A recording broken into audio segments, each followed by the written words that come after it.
right, what's going on? Realm, what's going on? Talk to me.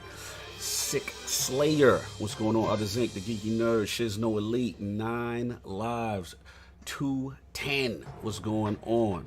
You already know. First of all, I got a super shout out. I got a super Master Clowns X3 with $20 super chat. Paying my respects and admiration to the Lord. That's much love. Much love. Bounty Boom, what's going on? Make sure my levels are good. We got Attic in the building. What's going on? Slim73, what's up? Keontae, what's going on? Talk to him, Attic. What's going on, you guys? Let me know if I heard Attic good. He's wake. He's fresh. Man, why I did 1 week. Super Panda, let me know if y'all can hear us. How we doing? Make sure the level's good for King get in here and blow up the spot. Yeah, which will be very soon. Talk to me, chat. 27 of y'all in there. What's going on? Just 9 toes. What's going on? Somebody let me know if my levels are good. OBS is acting weird today. Thank you, Slim. Much appreciated. That's all I needed. And y'all heard Attic good. Make sure y'all heard Attic good too. And then we should get the King room. All right, thank you, Shizno. So it look like they sound both of us good already. But yeah, we'll be rocking and rolling. Rand has responded, and he will be in here soon. You know what I mean? Oh, probably people can't play Destiny this week. Crossplay. Yeah, you gotta wait like 90 days, bro. That's yeah. Rocks to nobody. Thank you, Other Zinc. Thank you. All right, so we just gonna chill out. The King should be arriving soon. Rand will be arriving soon, and of course the Sostradamus. So you already know. Vogel's Krieg, what's going on? That's some faces. What's up? So we gonna see y'all in a bit, y'all.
Yo. Shout out to Master Clowns X3, $20 super chat.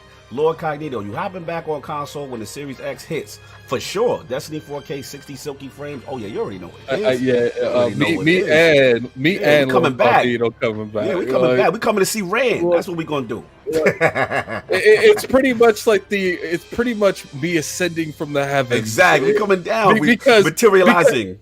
Because like what people don't tell you about the heavens in these video game streets is this PC shit be breaking down too much. So. Funny. Yo, we gotta mute y'all because King gonna come back in and we gonna get a copyright strike. Yeah, you better hurry up and mute so like right now. Going down. Talk to y'all in a minute, y'all.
Oh man. All right. And we are live. Welcome to the Iron Lords podcast and the lordsofgaming.net. Episode number 168. It's another glorious Sunday. We're back at the round table on the Lord's Day. I'm very excited about our special guest, and we've got the Xbox Game Showcase Aftermath and Spider-Man Miles Morales to discuss, so we gonna get right into it. I want to introduce a Lord who has not only been a solid friend and supporter of the realm, but is truly one of the top 5 content creators of all time. Whether it be his balanced perspective or brutal honesty in regards to the games industry, you can always count on this Lord for his consistency and top-notch analysis. Introducing the creator and host of the RandAlThor YouTube channel and co-host of the Xbox 2 podcast, the legendary man with the 1,000,000 gamer score, and the leader of the anti-filmic games movement. Live from the south side of the Shire and making his triumphant return into the realm of the Lords, my man, Lord RandAlThor. How are you doing, sir? Man, your intros get better every time, man. Anti-filmic movement, which is 100% the truth. Get those 30 frames out of here. Give me that 60. Yeah, for real. Give me that Salute. 60. Bro, I was hoping Jez could make it. Shout out to Jez. I know he had things going on. But I literally, when you two go at it with that, I think it's the funniest thing. I literally pull, I listen to you guys in the car, and I pull over the car and I laugh so The worst hard. thing about it is he's being dead serious, too. Yeah. It's not like a joke. He's like, no, I'd rather really be at 30 frames. I'm like, what is wrong with you? He out of his mind. And he's created a movement with it, and I love the disgust that you have towards it. So it's great banter, man. But what's going on, bro? It's been a long time to have you in the realm. How you been? It's been a while. I know, man. It's been a minute. You know, it's it's going okay. You know, we had the Xbox show on what was it, Thursday now? Feels like it's already like a while back, but you know, there's a lot there to talk about. Some new games were announced, unfortunately, with CGI trailers. A new meme was created. The one and only Craig. Oh, Craig. Oh, yeah, Craig. Gotta love Craig. Gotta love Craig, man. No, we love don't. Craig. We do not gotta love It's Craig. not about Craig. I'm highly Apparently 343 loves him, man. Dude, shout out to you, Well, boy, you know for what? owning That's it. when you own your BS. You know, shout out to Entanglement. Salute. But other than that, what have you been playing, sir? I've been trying to get through Ghost of Tsushima. Woo! Tsushima! Ghost of Tsushima. Yeah. I just made it to the second island, and I dig the game quite a bit. The open world stuff, like I did everything on the first island, right? Like find all the question marks, did all the side Please don't missions, spoil anything. liberated everything. I've been trying to pull myself from my fun games on Game Pass to play that tire. And You know what I realized? Because I was watching people stream about that. Hold on. I realized how much of a beast I was at that game because everyone's health bar is like 3 times more than And mine. you played without doing And no I'm health sitting there springs. No health springs. I'm sitting there like, why Wait a is minute, my 'cause health you- bar oh, so you gotta- small? Like, you gotta- No health upgrades? None. Oh, hold You on. gotta We read- got the it. I only got health the super chat. upgrades I had was like upgrading your legend. You gotta Like, read- Hold on 1 second at it, and then we can get better. We got- Shout out to get it. Got me outside. Get it. Well, no, I got Gamers Play. Is that the one, or is it you have one more? I after got that? one more after that. Okay, let me get Gamers Play. $10 super chat. 2 things. G4 is coming back in 2021 is a big deal. That's kind of true. Number 2, rebuilding Xbox Nation through positive vibes, great gaming, and look forward to the great streaming and captures that we bring. #GameOnPlayers. So let me get DT Taylor, $5 super chat. Thanks to my dude King David for shaming my TCL. I'm a proud owner of a LG C9 OLED. King is out here moving motivation right now. I want everybody in the room to put that crest up for my man right there. Blow the horns. Let's get an amen. Let me tell you, man. That's a big move. So you TCL dudes, take note. Take note. He gotta know. He future gaming now. You gotta start coming at the high sense dudes, King. High sense. High sense. Nah, those dudes don't even hit my radar. I'm not even talking to you dudes. If you got a TV that says Westinghouse or high sense, don't even look at me. We can't do Westinghouse Best Buy special. Don't you look me in the eyes. That's the best way I get in the game. You better not look me in my eyes. Back to Rand. So you was clearing out the map. You're doing your thing. Yeah. But like with every open world game, eventually I just kind of get fatigued. Yes. With all the extra stuff. So I think probably going forward from Island 2 and beyond, I'm just going to focus on doing all the missions. Yeah. It's a great world to explore. It's very beautiful. Mm-hmm. But I mean, this happens to me in all open world games. I just reach a point where I'm just like, you know what? Mm-hmm. I just kind of want to do the missions, and that's pretty much it. I don't want to ride around looking for little fox dens. Because the fox dens are kind of useless. Fallout 3 and Fallout New Vegas is like permanently fatigued me on open world, so I always just do the main story now. Oh man! So that's pretty much it, sir. Yeah, for the most part, I had some back issues last weekend, so glad you're feeling better. But Ghost of Tsushima is really good. No doubt. And I don't know what's coming out next, man. Once you finish this game, I'm trying to think of the game. Is dead. Oh my god. Your PlayStation is dead. They one's and done, son. Well, look, we will get to you, sir. There's nothing that excites you for the future as far as within this generation after Ghost. Yeah, I mean, like I'm just trying to think of the next game that's coming out. Is it Avengers in September? Is there something I'm missing in August? That's a good point. Tell me why it comes out in August. Whatchamacallit? I'm Grounded. Grounded. You're right, Mr. Toad. Grounded. Is that? Because I was watching his podcast. Is that what? Grounded, okay. I think I'm actually going to try that out with Dizzy. He's convinced me. Dizzy's the ambassador. He's ready for that game. He bends the knee up to my Obsidian.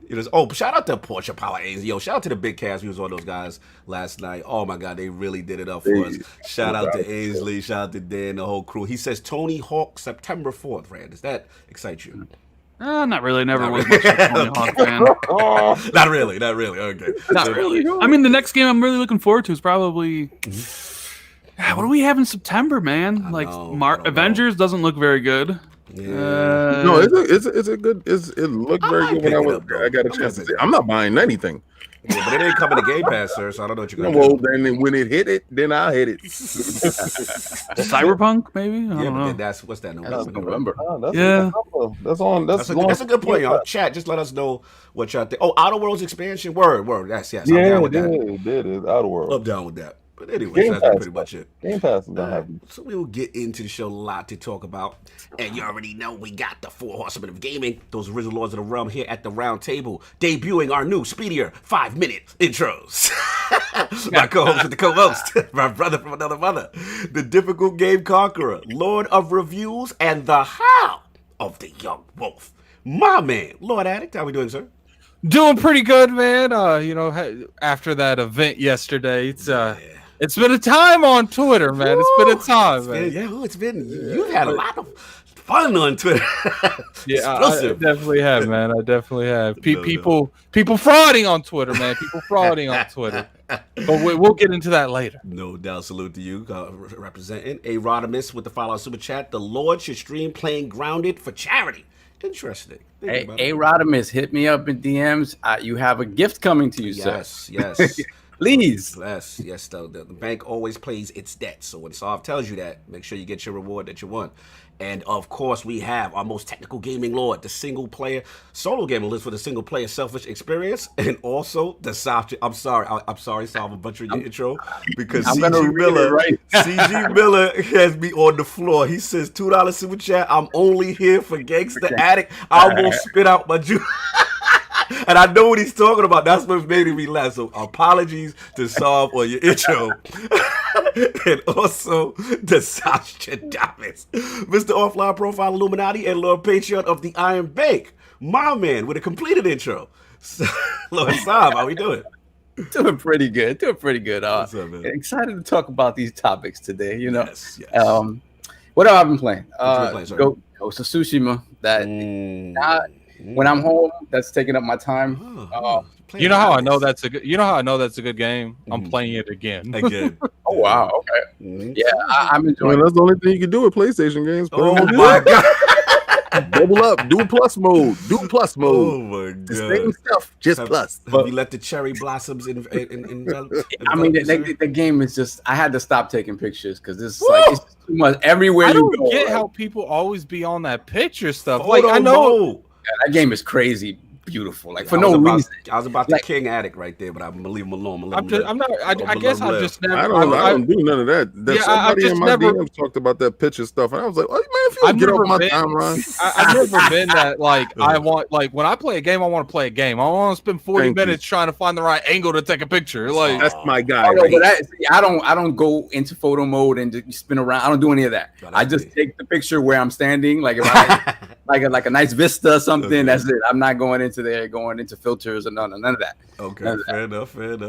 But I'm just having fun. That combat, like I'm opening up that skill tree and like all the combat stuff. Like you guys know me. Like when it comes to samurai, like Caliber, Mitsurugi. I think of you like you used to tear us up in Soul Calibur with the Mitsurugi with the different stances. When I see water, I see all that. Yeah, and it's that's you. He has the disrespect when he kills somebody when he just puts his back to him and then she's the katana and again. The one where you hold longer than 5 minutes.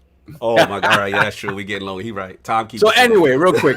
Besides that, I played Carrion. Carrion is freaking Game Pass game. Look at the interest. It is so good. That game was dope. Past 5 minutes. 5 minutes. All right, time. We gotta move up. And of course, we have Rand is loving this. We have the Incredible Hulk of this, aka the Excess Gamer. Cool. The Lord of Combat Sports, King of the Statues, who demands nothing less than that premium experience and is the leader of the Fraud Alert movement. Cool. Beloved Lord King, how we doing, sir? Turn the beat around. Yes. Let me see that Miles now. What's going on? All right, well, go to lordsofgaming.net to see Miles Morales to get all the dimensions and everything. New KOS is up. Yes. Return. This week I've been struggling trying to play Ghost of Tsushima because Game Pass has definitely been hitting me with those bangers. And now I'm not gonna lie, they may not be what people call AAA games, and I'm starting to struggle with that stuff because Game Addict Pass has really fodder, kid. Well, he's told me. Addict told me what's a AAA game. Okay. And I guess it means to that person. Okay. So Neon Abyss has definitely got me just crazy. Oh, yeah. And then I put on Carrion. Boy, if you ever wanted to be Venom or Carnage in your life or the Blob, it is the wildest game going. I put it on and it was amazing. And I also playing Crosscode. So it's so many games in there that I'm jumping from and doing stuff and trying to get a board done or something done here and there. Move forward, and then I run over to Ghost of Tsushima, try to do something there, and that's it. But that's all I've been doing. That's what's up, man. But yeah, I've heard Carrion very good. We got some coverage out on lordsgaming.net, so please check that out. Hey, can I ask you a question, bro? Go for it, man.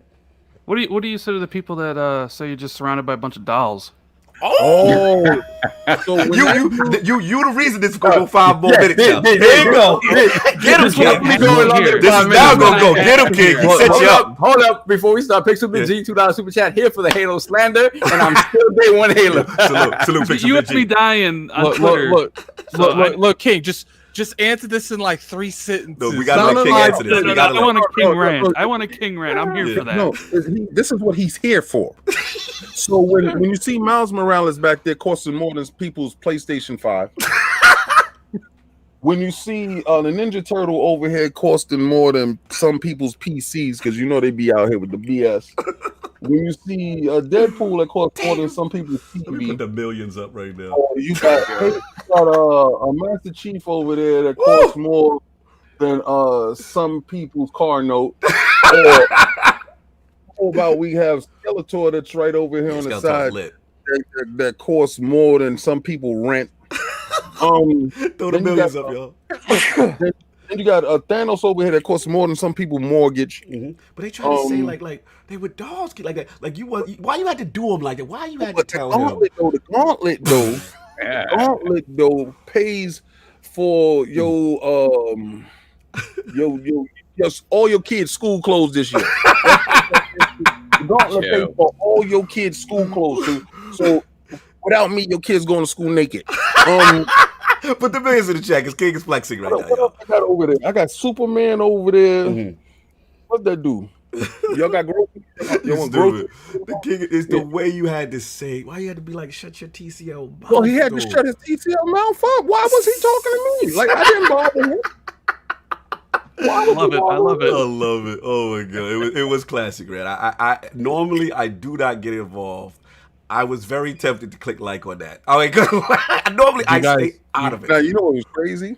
You guys see that? What's up? When Bill Stillwell had clicked. Yeah, Bill Stillwell kicked out. I said, oh my god, it's gonna be lit. It was on the statue joint. It was a statue thing. Yeah. And I was like, that is my guy to the death. Yeah.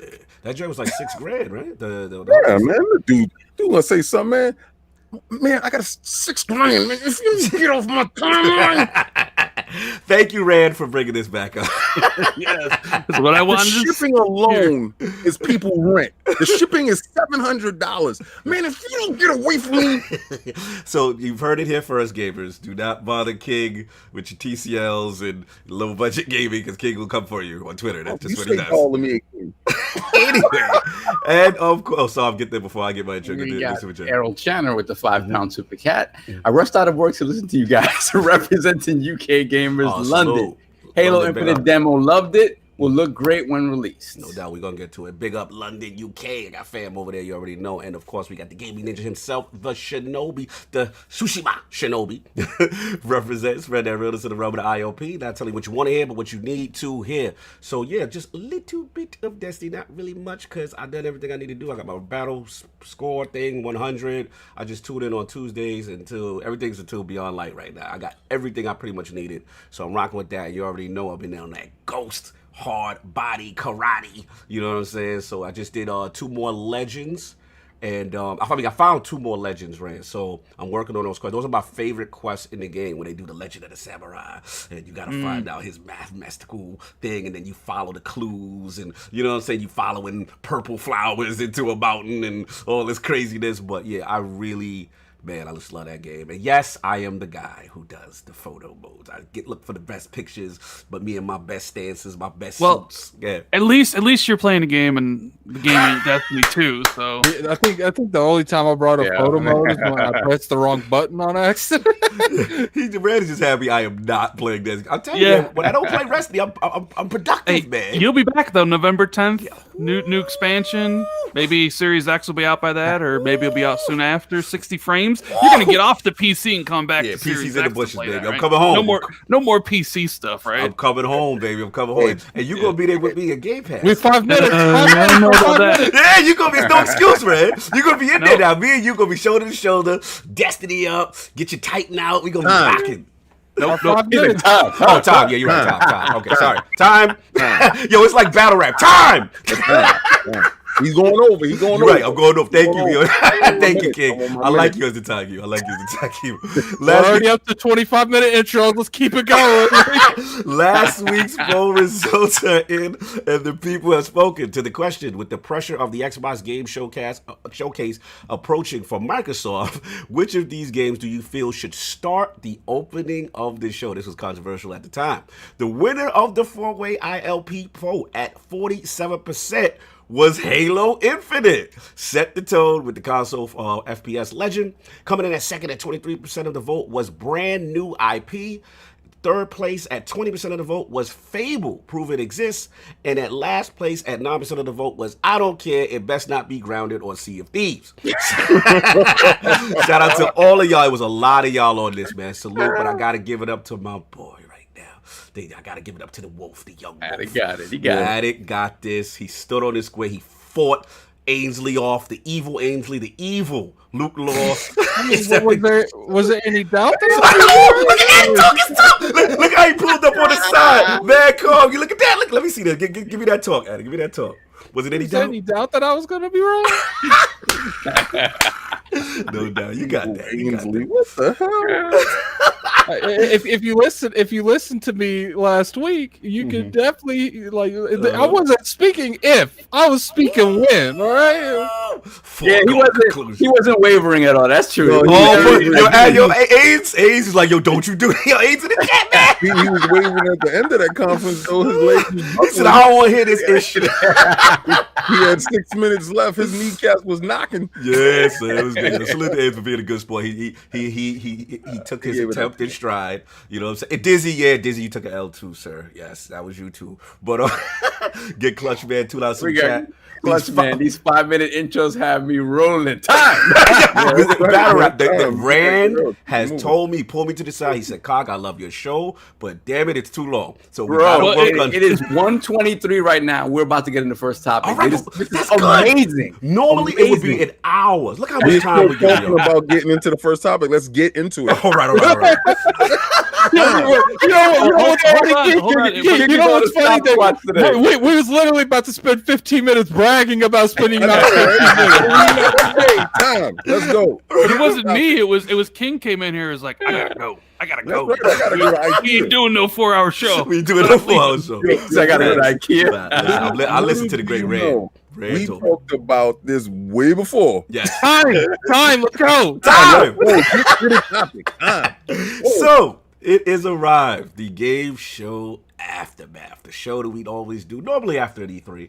And this time, because there is no E3, we got to rely on these random shows. And we had the Xbox Games Showcase. So the Lords have now had time. We did the live reaction. You know what we felt live at the time, but we've had some time to sit on this a little bit, go back and do all this stuff. So let's get right into it. Now, I want to do it a little different.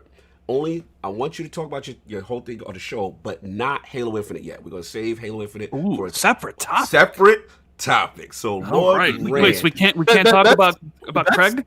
Yeah, we can't talk about Craig right now. That's because if we start talking about Halo, we ain't talking about anything else. Because Halo is its own beast. So, Lord Rand, you've been making the rounds. It's like a world tour for you, sir. Like, you've been making the rounds. Everybody's hitting me up, man. Yeah. Like, you want to come on the show, and it's like, oh yeah, sure, why not? You know, absolutely. Man with the million, we must hear your opinions. So now that you've had more time to sit on it, what are you thinking? What are your thoughts on the show? I still like the show. I didn't think the show was great by any stretch of the imagination. I didn't think it was horrible either, like some people say, but hey, everyone's entitled to their opinion. You know, if you loved it, you loved it. If you hated it, you hated it. I'm not really going to argue with anybody about it. Just don't send me your stuff. People keep on sending me, oh, so-and-so feels this way about it. I'm like, I don't care what so-and-so feels. For me, what I've been very vocal about in the past, on my own shows, my videos, and other people's podcasts, was I always wanted Microsoft to kind of open the door and let people know what they're working on for games down the road, right? That was been my thing, because you could make an argument that like, oh, we didn't know what Xbox was making. It was always like, well, just Gears is coming or whatever, which is fine. Gears is great, but it's like I always like let me in on the secret. Tell me what you're making in 2 to 3 years, right? Yes. And they did that. So that's what notice, Rand, that some people, that's all they wanted. They're like, I just want to know these games are in development. Yeah. We know Fable's in development. Just tell me. That's all I need. That is true. So going in there and hearing the announcement from, hey, Avowed's coming from Obsidian. It looks like it's a Skyrim game, just like what I've been saying for like the past year. Yeah, you have. State of Decay 3 is coming, which I hope they can hit the levels of that, trailer, because that's definitely a step up if they can. I have my doubts, but we'll see. Fable being announced is great. So I just wanted them. You bought all these studios in 2018. You promised you're investing in Xbox. It was about time to be like, hey, this is what we're working on. And, we didn't get to see everything because we didn't get to see what the initiative's working on or what the Compulsion's doing or what InXile's next project is or any of that stuff. But they did what I wanted. They showed me the games that are in development that'll be coming out in a couple years. The only real issue is I think they did it in a way that wasn't very satisfying. Because basically they just give you a trailer about Fable that was a minute long that was CG, so you get really no like view about what Fable really is. It was just here's the game, you don't know anything about it, whatever. Here's Avowed. It's a minute long. It's whatever. And I kind of wished it was a little bit longer. Like if the trailer was like 2 minutes long, like I would imagine like Fable. It's like, yeah, it's cool to know what's coming, but man, would it really have killed you to show me like, hey, why don't we fly into the city and like see some people walking around, get it like I gotta push back on you, Rand. A better perspective of what Fable is rather than just that announcement trailer. So, yeah, that's kind of where I'm at. Like, I wish they didn't show like Tell Me Why, or like Grounded, or like Outer Worlds DLC. I feel like those could have just been held off for, outside the main event. The Ori 2 thing was kind of weird. It was like, oh, we're patching it for Xbox Series X, which is cool. 120 frames, non-filmic. Non-filmic. Always great. But then I sit there and I'm like, but then later on after the show, you also announced that Forza Horizon 4 and Gears Tactics and Sea of Thieves are getting updated. So like, why wasn't Ori? You just include Ori in that one too, and you could have had something with the new game. Right. I don't know. Like, and then Hellblade, which probably the biggest disappointment for me. They show up and they're like, hey guys, we announced Hellblade. All right, see you later. You telling me you're not giving me any new cinematic trailer. You're not showing me anything new. Like you just be. Okay. You know what that kind of felt like? It kind of felt like they cut something out of there at the last minute and threw something in there. That's what Rand said. Like it kind of reminds. It kind of reminds me back when that E3 was Sony, where Days Gone was just randomly at the end, like it was, and people assumed that something was snatched out of there too. Because remember, they showed Days Gone twice in one conference. Yeah, it kind of gives me that impression that it's like, something happened. It was like, call up Ninja Theory right now. They don't have nothing. Make something. Oh, okay, you got that YouTube thing, right? Yeah, bring that. That's fine. Like, I think a lot of stuff that you're complaining about is back rubbing from Microsoft to a lot of these developers, like Obsidian showing the DLC. That's them telling them, good job. Right. We're gonna showcase, and we also know that it led into their big game. Well, no, that I'm a little bit more forgiving of the Outer Worlds Grounded thing, because it led into the Avowed. That my biggest thing was basically I wanted to see more of Avowed and Fable and a lot of the other games. How many times do people say stupid things like, well, Nintendo puts up a JPEG and the world goes bananas, and it's like damned if they do. They damned if they don't. But I don't care about Nintendos. I don't talk about them. We saw literally a PNG of Metroid like and people 15 years ago. It feels like, crazy. And we haven't seen nothing about this game since then. Let me ask you this: what do you? I mean, I hear what King is saying. That's why I want to pose it back to Rand, in a sense of it's kind of a tough situation because we've kind of gotten on them. I feel that they never give us that future of what they're doing, right? And they only talk about right now. Then they give us a little bit of what they're doing, and we still kind of upset because we want to know more. So it's like, so I get what you're saying, though, Rand. Like it says, like I did feel the Fable thing cut right when I was right at my highest interest level after the frog eating, and I was just like, okay, cool. But then part of me does understand, like, okay, how much can you show? Because which we'll talk about in the next topic. When you're showing things that may not be ready, the internet is very quick to pick it apart. So what do you feel about that thought process from the developers? It's not so much that like it's basically that it was CGI, right? Okay, Fable thing and the Avowed thing. I think maybe stuff at the end, like, and a lot, even the Warhammer Dark Tide and the Stalker stuff. Which are great announcements, and they're probably going to be cool games. It was just I don't know, maybe it's my old age now, but I'm low-key grateful they didn't share any of those gameplays. I've been through countless E3s with, CGI trailers or demos that looked way better than the actual product that we ended up getting. I've been through this before, and it's just really hard for me to get truly excited about something that isn't probably going to look like that more than likely. Right. So I don't like those things. So then you rather? So let me ask. I'm gonna bring this to everybody around. do we rather? Again, I come from the vertical slice era, so I'm used to it. Like, but my thing is, do we rather not get any CG trailer? Yeah, no. Because let's say legitimately it is not ready to be shown and they don't have an engine ready, but they want, so you just don't tell the bait. Like, I'm trying to honestly figure out how do you. What I see is they show the logo at the end, right? Yeah. Well, just show the logo and be like bigger, better, badder. Nah, all right. So you rather the dev come out? Yeah, I'd rather you save the money. I mean, somebody putting together all this CGI crap for no reason that probably won't be utilized at any point in time, and it's not going to be representative of any game. So why even mislead anybody in any form or fashion? Just show the title of the game. Right. If you don't have anything to show, we're working on this. Bigger, better. See us then. Solve. And move what do you on. think about that? I think if you are going to do the CGI thing, I think you give me a 2-minute trailer though. That really gives me an idea of what I'm saying is that way you really give me an idea of tone. You give me like with Fable, you got the idea that the tone is still going to be comedic, right? That you have this fairy and at the end she gets eaten. That's Fable down to a T. That's Fable, right? But I definitely would, if you're going to go that route, go all the way. If not, I agree with King. Don't do it. Don't spend the money.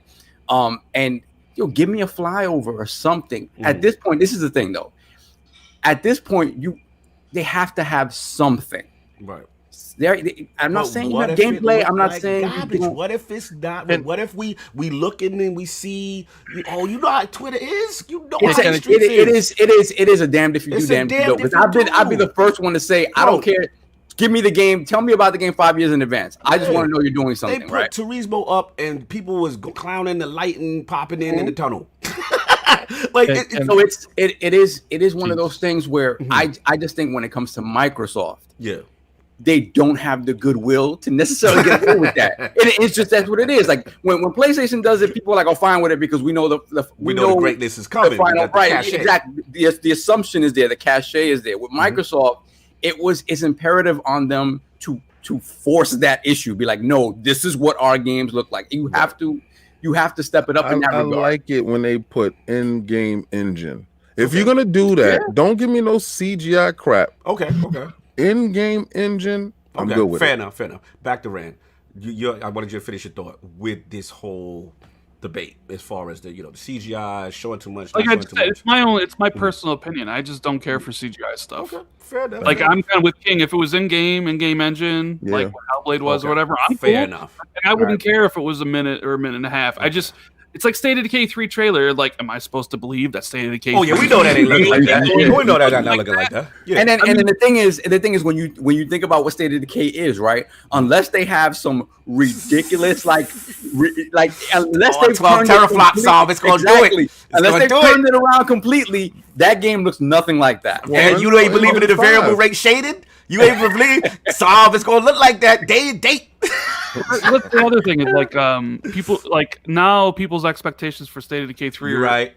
Basically be like look like that. And if they can get anywhere close to that, that'll be an amazing achievement. But you're not. Who knows when that game's coming? It could be 2023 at this point.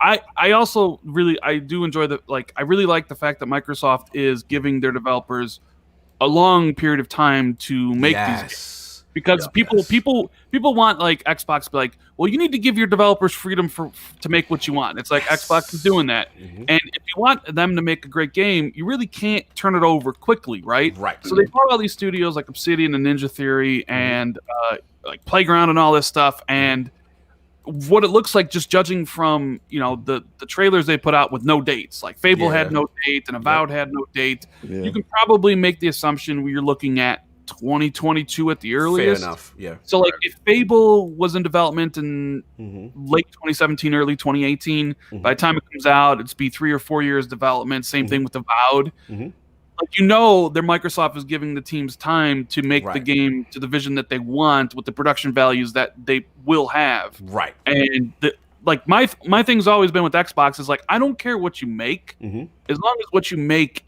is great. But to do that, you have to give people time to create. Right. And you can tell, like, okay, would it be great if these games were coming at launch or next year? Yeah, probably. But would they have been as good if they weren't, if they were released, or, if Avowed was a 2-year project instead of essentially a 4-year project? Oh yeah. Like so to that point, Rand, besides them giving them the time to do it, what do you feel about a lot of these studios having multiple teams working on different projects rather than all focusing on one big project? I love that. Yeah, continue. I mean, I'm fine with multiple teams within a studio. Like Grounded, like 10 people, right? The Avowed is probably the majority of them, and some of them are probably working on Outer Worlds DLC. And I would imagine eventually they'll kick up a team to start doing Outer Worlds too, right? And Ninja Theory's got there's a team that did Bleeding Edge, which is really small, but the majority of the team is working on Hellblade 2. Right. They got Project Mara, whatever. Another part of the team working on Project Mara. No, I'm good. I actually really like it when teams. When devs have or studios have multiple teams. Really? I like it too, Red. I like it too when devs have multiple teams and they're able to do multiple things. I've always said, man, I would love to see Coalition do Gears and something else at the same time. Nice. Exactly. Right? I feel that works for Microsoft because of the way they're positioning themselves. They need that type of machine. They need that type of split up multitasking type of thing. Yeah. Whereas Sony needs to Zero and Naughty Dog. I don't want Naughty Dog splitting up into 4 different groups. So I don't want the passion project. You actually like Addict. Yeah, Well, the thing is with Game Pass. That's not how I hold up. I get it, Addict. No, I'm tired of you trying to act like you put words in my mouth. I never said that. Go ahead, I don't Addict. mind teams being split up. I mind teams. No, I've never said that. You're the one that keeps saying. I don't know who you're quoting. Oh no! Okay, let's go then. Let's go. What have you said, sir? My stance has always been: I don't mind that they're making on multiple games. I just want them to make on the games that they make. I don't want Obsidian making a third-person action adventure so they game. could split in multiple teams, but just make the same type of game, all 3 teams. Well, it's not they make the same type of game. Obsidian has made multiple games that has all to do with RPGs. So they've made stuff like South Park. But that's what they do. I don't know what else to tell you. I'm just clarifying your thoughts. They make something else. Okay, we're gonna make something else. Let's make something like Ground. Let's make a survival game. I don't want that. Okay. You can't have it in both ways. No, you can't get mad. You don't want that. But no, I'm not talking to you. Yeah. I said people can't get mad. We want Ninja Theory to make multiple projects. They make Bleeding Edge. I don't want that. I actually like Bleeding Edge. I like Horizon Zero Dawn. If you don't allow these companies to exactly grow and be what they're supposed to be, we'll never see what they're capable of. Right, but my point is this, and we'll put this little tiff to bed for me and that is that the thing is I've been trying to put it to bed. You the one ain't putting it to bed. I mean, people keep every time I come on the show. Every time people come on the show, they keep talking about this multiple team. Every time we bring up anything, you like multiple teams. You like multiple teams. That's so nice that you like multiple teams, Rand. What did you say, Rand? Yes. You like multiple teams? I do. I never said I didn't like multiple teams. I absolutely do. So to put it to bed, like I was saying, for me, one thing I said that I love is when you look at a team like what's the guys that did Killzone and then Horizon Guerrilla Games, right? Yeah. I think that's a beautiful thing because that is a team that historically was known just for Killzone and those type of games. And then they were allowed to try something else. Now, I feel y'all on the passion project stuff. Hold on, let me get my balls off. You guys have been talking the whole podcast. We gonna do your interrupts per second is high, sir. I counted 4 times. I counted 4 times. You interrupted Rand, and now you interrupted me. I let you get your thought off, sir. Thank you. So like I was saying, my whole thing is, what I think is a beautiful thing is when they are allowed to try something that is on a bigger scale, on a AAA scale, right? And it's completely different from what they're used to. You know what I'm saying? Because they want to do it. And to me, Horizon Zero Dawn is a great example of that. I think that's a beautiful thing. That's all I'm saying, especially if the team size, Rand, is big, right? If it's a smaller team, I get it. Focus on what you need to focus on, is what I'm saying. But if you are playground size, I think it's dope Playground is making Fable. Like, I think it is. Yeah. So anyway, okay, let's get these super chats. Yeah, we had a few. We got Slow-Mo with the $2 super chat. Hopefully Avowed's combat is better than Skyrim's. Yes, I hope so as well. Shout out to Stubbs Gaming with the £1 super chat. Please say something, sir. Right. And then we have Stubbs again with the £2 super chat. I love the Tell Me Why trailer. Great show, guys. Okay, fair enough.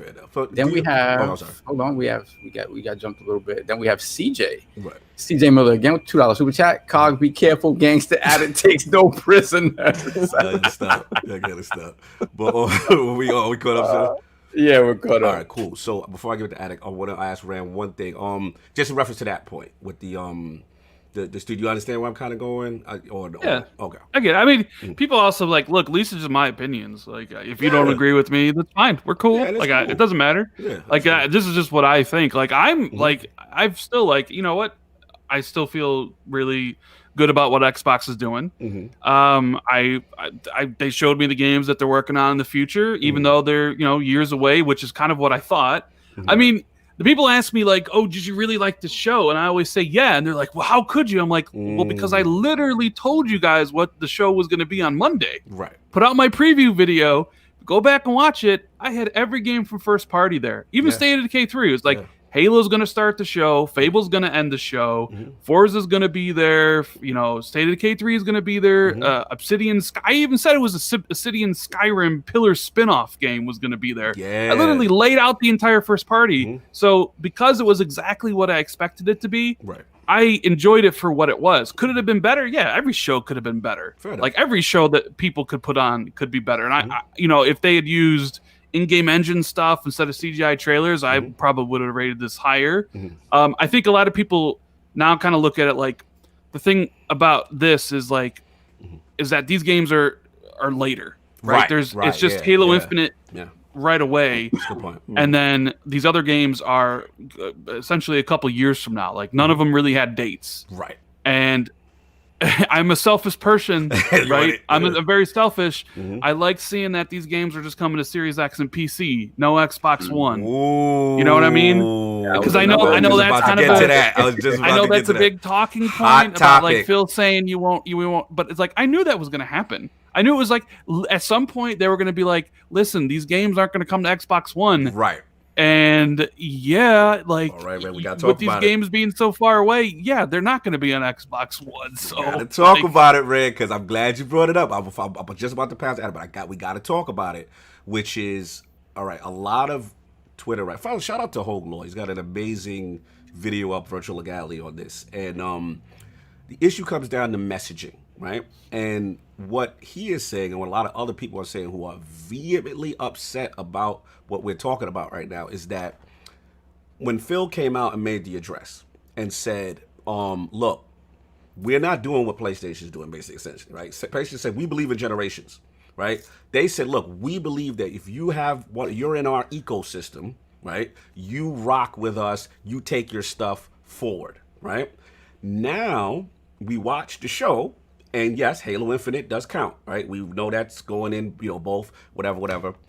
But we watch a State of Decay trailer. We watch an Avowed trailer. We watch certain trailers. And at the end, you see Xbox Series X and Windows 10. You don't see Xbox One. Now, Red, I'm with you. Selfishly, I don't mind it.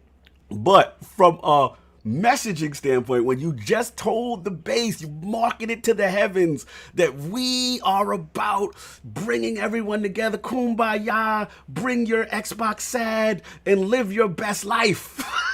And then they watch the trailer, the Xbox sad guys, and say, yo, it don't say Xbox One here. So can you at least understand that thing that people are upset, saying that they kind of messed up with messaging again? Or do you think people are overreacting and you just want your Series X games to the highest fidelity? I think it's a little of both. They said a couple years, right? Going into 2022 is a couple years. These games are all essentially 2022 and beyond. So I mean, like, they're telling the truth. So they're telling the truth because that's when it's coming out.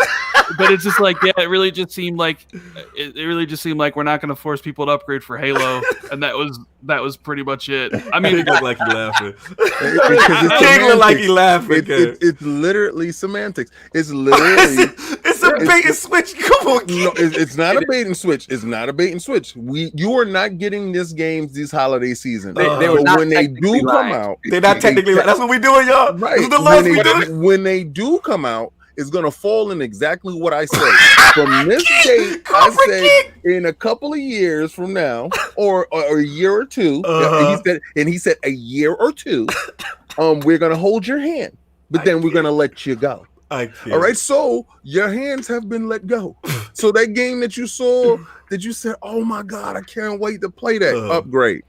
Now, my beef with that is this: if that is the case, right, and if you think about the cadence of the release of these games and when these games, we assume these studios started or whatever, you could have assumed that was going to be the case. Now the question is, was it worth it for them to come out with that narrative? Exactly. In kind of in response to PlayStation's narrative. Yep. If it wasn't even really going to be a thing. Hey, PlayStation do it all the time. Preach that. Because the thing is like a dead but the thing is, those who would naysay, right? Yep. They would naysay against this type of ideology moving forward. You put yourself in a position where people are already dogging you for this decision that ultimately doesn't matter in the long term. There was no need to say it then. If the plan, you gotta say it when the other people was making paywalls on purpose. Like when they're making paywalls on purpose, you gotta be like, yo, but over here, though, are you implying Spider-Man is a $500? Miles Morales is a $500 paywall, sir? Oh, is it not? It is. Is it not? I mean, come on, man. They know for a fact if they don't drop. If you had this holiday season and they gave you the holiday season coming to PlayStation 4 and PlayStation 5, Miles Morales DLC for the PlayStation 4 if you already have it, and PlayStation 5 a whole new game. It's the same game with the 8 hours. Are you gonna pay $500? Fair enough. And it's business. It's business. That part is business. But from an ethical standpoint, I don't care about the ethics. This is business. Not even from the ethical standpoint. I think because PlayStation was able to turn that narrative around, but like, no, we believe in brand new things. Right. It just makes you look worse than you need. No, it looked fantastic because for at least 2 to 3 weeks before the skirt came up, dudes was like, yo, we still get to play our joint. We still get to play our joint. And then the show came, it was like, Because I literally looked at the screen. I was like, oh, it don't say Xbox One. And I ain't say, you didn't hear me say a word. But then I looked at it and said, oh, that game ain't coming out until later anyway. So he about right. So y'all gonna get to play Halo Infinite, Grounded. You're gonna get to play the DLC for Outer Worlds, and hold that. Okay, you know what? Let me ask you a question. How would you feel if they would have said that Outer Worlds DLC is a new game and it's only on Series X? That's actually a good one. How would you feel? So what's the name of the Outer World DLC? Something the Gorgon. So if that's a good one. So if the Gorgon, they say Outer Worlds DLC, the Gorgon is a separate new game remastered, and it's going to be only available on the Series X. That's same assets. That's what we doing. Okay, I'm gonna pose this. To Red. I'm staying out of this. I'm gonna pose this to Red because I want him to finish his thoughts on this whole thing. Hold on, let's get this super chat. Super chat. Alistair $2 super chat. At least has ended the Xbox has no games debate. Right. Yep. Jean-Marc Louis with the $2 super chat. People, damn it, jump me. Damn it. People got a year and a half to upgrade, no excuses. All right. Then we have Gamers Play, $5 super chat. I don't care that a majority of games aren't coming to Xbox One consoles. Right. Remember, they gave devs the options. The devs gave the answer. MoveOn.com. And then we have Dan Rodriguez with the $10 super chat. This is like strawberries and cream, chocolate and peanut butter, figs and Newtons. Rand and the Lord's coming together to deliver that sweet gaming goodness. This weekend keeps delivering. Shout out to the season, Lord. Go ahead. Look, I mean, when it comes to that whole thing, like we can't sit here and act like that's not an issue. Like I get it, people don't think selling a standalone DLC that's like equivalent to what you know, a lot of people don't like XCOM in the chat, I'm sure, but what XCOM did is they had XCOM Enemy Unknown, that was the base game, right? And on PC you could buy Enemy Within, but on console you had to buy the whole game again, right? So and not only but at least they were on the same console. Like Sony's literally saying, "Yo, you guys like this Spider-Man, huh? Well, in order to play the next one, that's a standalone. That's probably 10 hours long. We're gonna make you buy a whole new console." I get that, but let's get back focused. No, you're right. I mean, I know where you're going with it. I should say. What I want to ask you though, which was the initial thing, which people were saying, "Yo." You know, Phil and the guys, they were saying, bro, you know, stay with us, you go forward. Like, what do you feel about that, Addy? Like, isn't that a misdirect, or you like, nah, it's the same thing over, you don't feel that way? It's mixed messaging. I feel like these people don't listen. Like, Microsoft's always had the wording that it's not that's what they're going with at the beginning. Right. That's the only time it matters is at the beginning of a generation. Right. That's why they said up until like a year and a half, you know, we're only going to have games on both. But the games that they showed at this conference, it's not mixed messaging. The games they showed at this conference, besides maybe Forza, and we don't know anything about Forza. I mean, he kind of acted like it was in mid-generation, early production. Yeah, early production. So this game's clearly going to be another one of those games that happens after that. These games are being referred to the ones after that they said is the time point. So it's just like we can't sit here. Well, you know, obviously not everyone on this panel, but we can't sit here and be like, "Yo, we want to see these games, man." You know.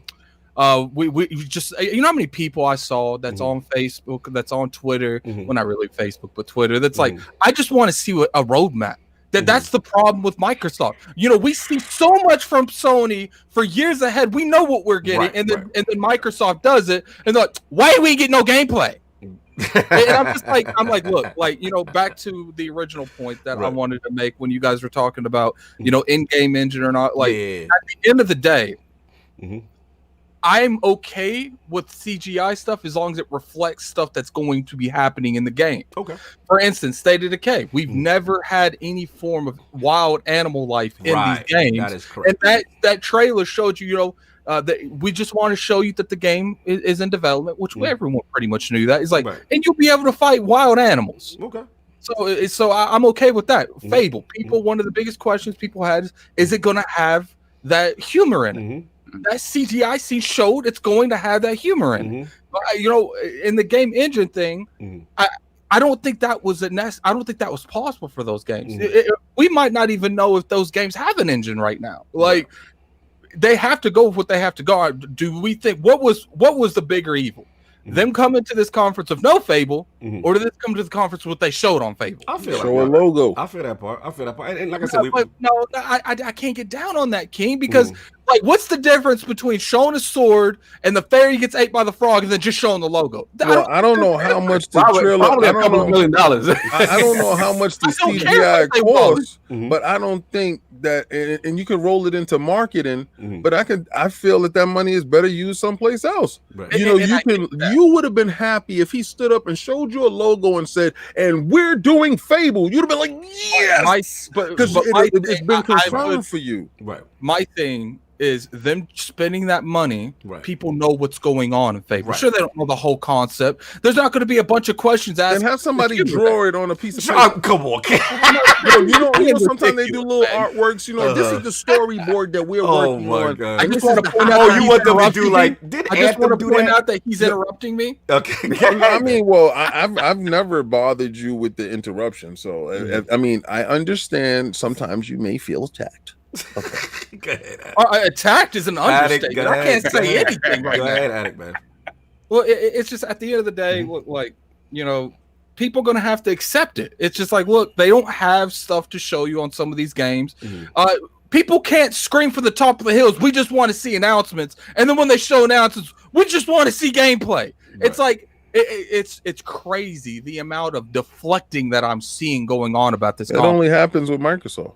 It really does. Like it truly only does, because at the end of the day, might Sony be showing you games 6 years in advance and no one bats an eye.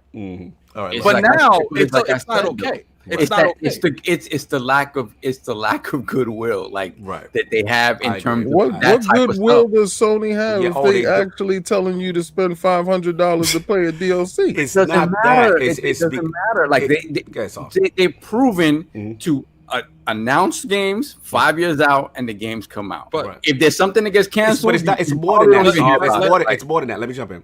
It's that. It's the promise, the hope of the future. But the thing is, cachet will always be given when the promise is delivered, right? When the promise is delivered, you saw God of War for the first time, and whenever long it took to come out, and Last of Us 2 for the first time, however long it took to come out. But when it came out, it was a quality game. So the base is going to say, look, I'm willing to wait because at least I'm pretty confident that these are going to be bangers. Whereas Microsoft, they had the first party issues over the years. They not afforded the cachet because we saw a lot of these Metacritic scores wasn't as high as what it is. So I get what y'all saying with the double standard thing. I'm not saying it's fair. I'm just saying the mindset is what it is. You know what I'm saying? That's what it is. But we got to get the super chats and get Red. We got to get the super chats though. Then we get Red. We got Mark Laprade, or with the $5 super chat. All these PlayStation dudes playing checkers. Microsoft and Phil Spencer play chess. Game Pass checkmate. And we have Brat with the $5 super chat. The best thing to come out of Xbox Game Showcase was the Brute meme, aka Craig. Great to see man on IOP. Salute, Lords. Messy salute though. Very messy. Very messy. And we're caught up. All right, so we caught up. We have two. We got two more. Oh, get him from Yannick, please. He said it twice. Yeah, he said it twice by mistake. Same thing twice.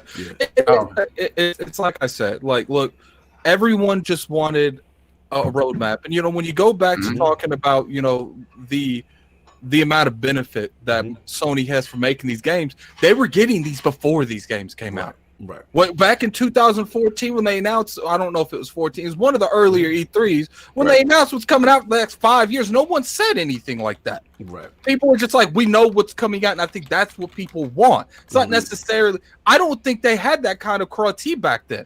Right. I think they had The Last of Us, but at that time, let's be real here. Sony wasn't popping out a banger every week. Yeah, it was in the beginning of the gen. We agreed. And people still didn't doubt them. People still gave. You're talking about 2016 when they showed off God of War and they showed off Days Gone and they showed off Spider-Man. Yeah. You're talking about that? Yeah, and no one said, you know what? How long are these games coming out? And like, I get it. Trust me, Addict. People were definitely like, Spider-Man's not coming out for 4 years, then they came out 2 years later. Right. But same thing with God of War. Like, God of War's not coming out for another 3 years, and it came out 2 years later. Just my issue with everyone is, it's like, yo, you cannot ask for a map. Like, people kept saying, Phil, you need to break your 2-year thing. You need to break your 2-year thing. We want to see what you're making. And then when he does it, we have no gameplay to show. We have not, like, you can't have it both ways. And he is right from the standpoint of, I'm interrupted. I admit, hey, I'm Cognito interrupted. What you call it? That the scale bound thing, Addict. Remember, they were so burnt by that it got negative feedback, and then he went into I don't want to say he went into a shell, but they kind of went into a shell as far as we don't want to show anything that's not whack. Like the game was whack, man. I saw the jittery mess that it was. The frames was horrible. It was garbage. It was hot trash, and these people are still to this day talking about scale bound. It was canceled. You wasn't buying it anyway. It was trash. The thing when it comes to about this is like, look, I was more interested in a roadmap than anything else. I wanted to see what I was looking forward to.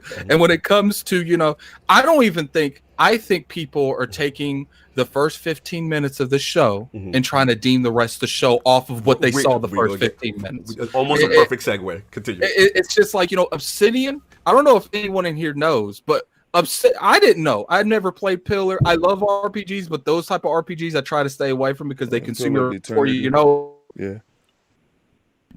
He's botting. Nope. He was botting a little bit earlier. He was botting a little bit. Addict, you botting? We don't hear you no more. He's gone. Hopefully we get him back. Addict. I mean, what you call it? Red, finish your thought before we move on, because I definitely want to transition. I don't even. What was the original? The original thought was just about, again, announcing games early and the mixed messaging possibly of the cross-generational stuff? I mean, the messaging, I mean, the cross-generational stuff is just the PR battle between Sony and Microsoft. That's all it is. Preach. Sony's saying they believe in generations and all that stuff precisely because Xbox isn't doing, Xbox Series X only stuff for the first couple years. So they highlight that as a strength of their console. And Xbox sees it, because they're not doing it. They say, we're not going to, lock you behind. We're not going to force you to upgrade. And they see that as a, as a strength. I've always talked about PR is always about, playing up to your strengths and downplaying your weaknesses. Facts. And that's what they're just both doing. It doesn't really mean anything. It's just a PR battle between two companies trying to sell you a product this year. But it always was going to end up at some point. It was just going to be Series X games. Right. And they said, a couple of years. And it just so happens that the games that are going to be on Xbox One are going to be Halo and whatever comes out in 2021. Right. And that whatever else all their studios are working on for later. Right.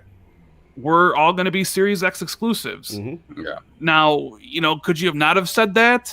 Probably, but it's a PR battle. It's like Sony's saying that you got to say something back. Right. So it's just kind of the way it is. It's PR. It's PR, and remember, we're only talking about first party stuff, right? If you think about how they fill up Game Pass, right? The vast majority isn't first party stuff, right? These are deals that they have with smaller indie devs, with third party devs to get their games on there. I think it's attractive to these people to sign on to Game Pass, knowing that their game will be available for generations of machines, rather than we're locking your game to the brand new console that nobody's bought yet, right? So I think the Game Pass narrative, sort of is why that sort of cross generational thing makes more sense for Xbox, even if it doesn't necessarily apply to the first party stuff, right? Not that anybody, I don't know, maybe people do care about the fact that they can keep their old console and play, Devolver's, next 2 games for the next 5 years. They can play it on their X or they can play it on their S or whatever the case may be. But I think that part of Game Pass, how they populate Game Pass in large part is with those type of games. Right. So I think in that regard, they're not lying to us. Like you'll still be able to play those games. Well, this show is basically a presentation for Game Pass, right? Game Pass, right? That's what it wasn't really even a presentation about why you should get Series X, because nothing was even shown on Series X. Exactly. Comes out afterwards. Halo Infinite's on PC. Even the gameplay footage of Crossfire X was on PC, right? So it wasn't a show. We could argue the merits of you didn't really do a good job of selling people Series X with the show, which I don't agree with. But so we can transition right into the Halo backlash. It was just, let me just finish my thought. The thing is, eventually Microsoft is going to put xCloud on the older devices eventually. So if you can't upgrade and Fable's out, and let's say Fable is Series X only, which it probably is what it's going to be, then Fable, you could essentially stream you could stream Fable on your console through xCloud. Now I know, internet and all that stuff isn't, everybody's kind of spotty with that, but I'm that's the plan. They're going to put xCloud on the older consoles for you to play those games if you want to. And then if you need to upgrade, then you need to get Lockhart, which is going to be pretty cheap, $299, $250, Series X. There'll be options there, or the PC, depending on where you're at, So the games will be there to play. It's just you won't have to upgrade right away.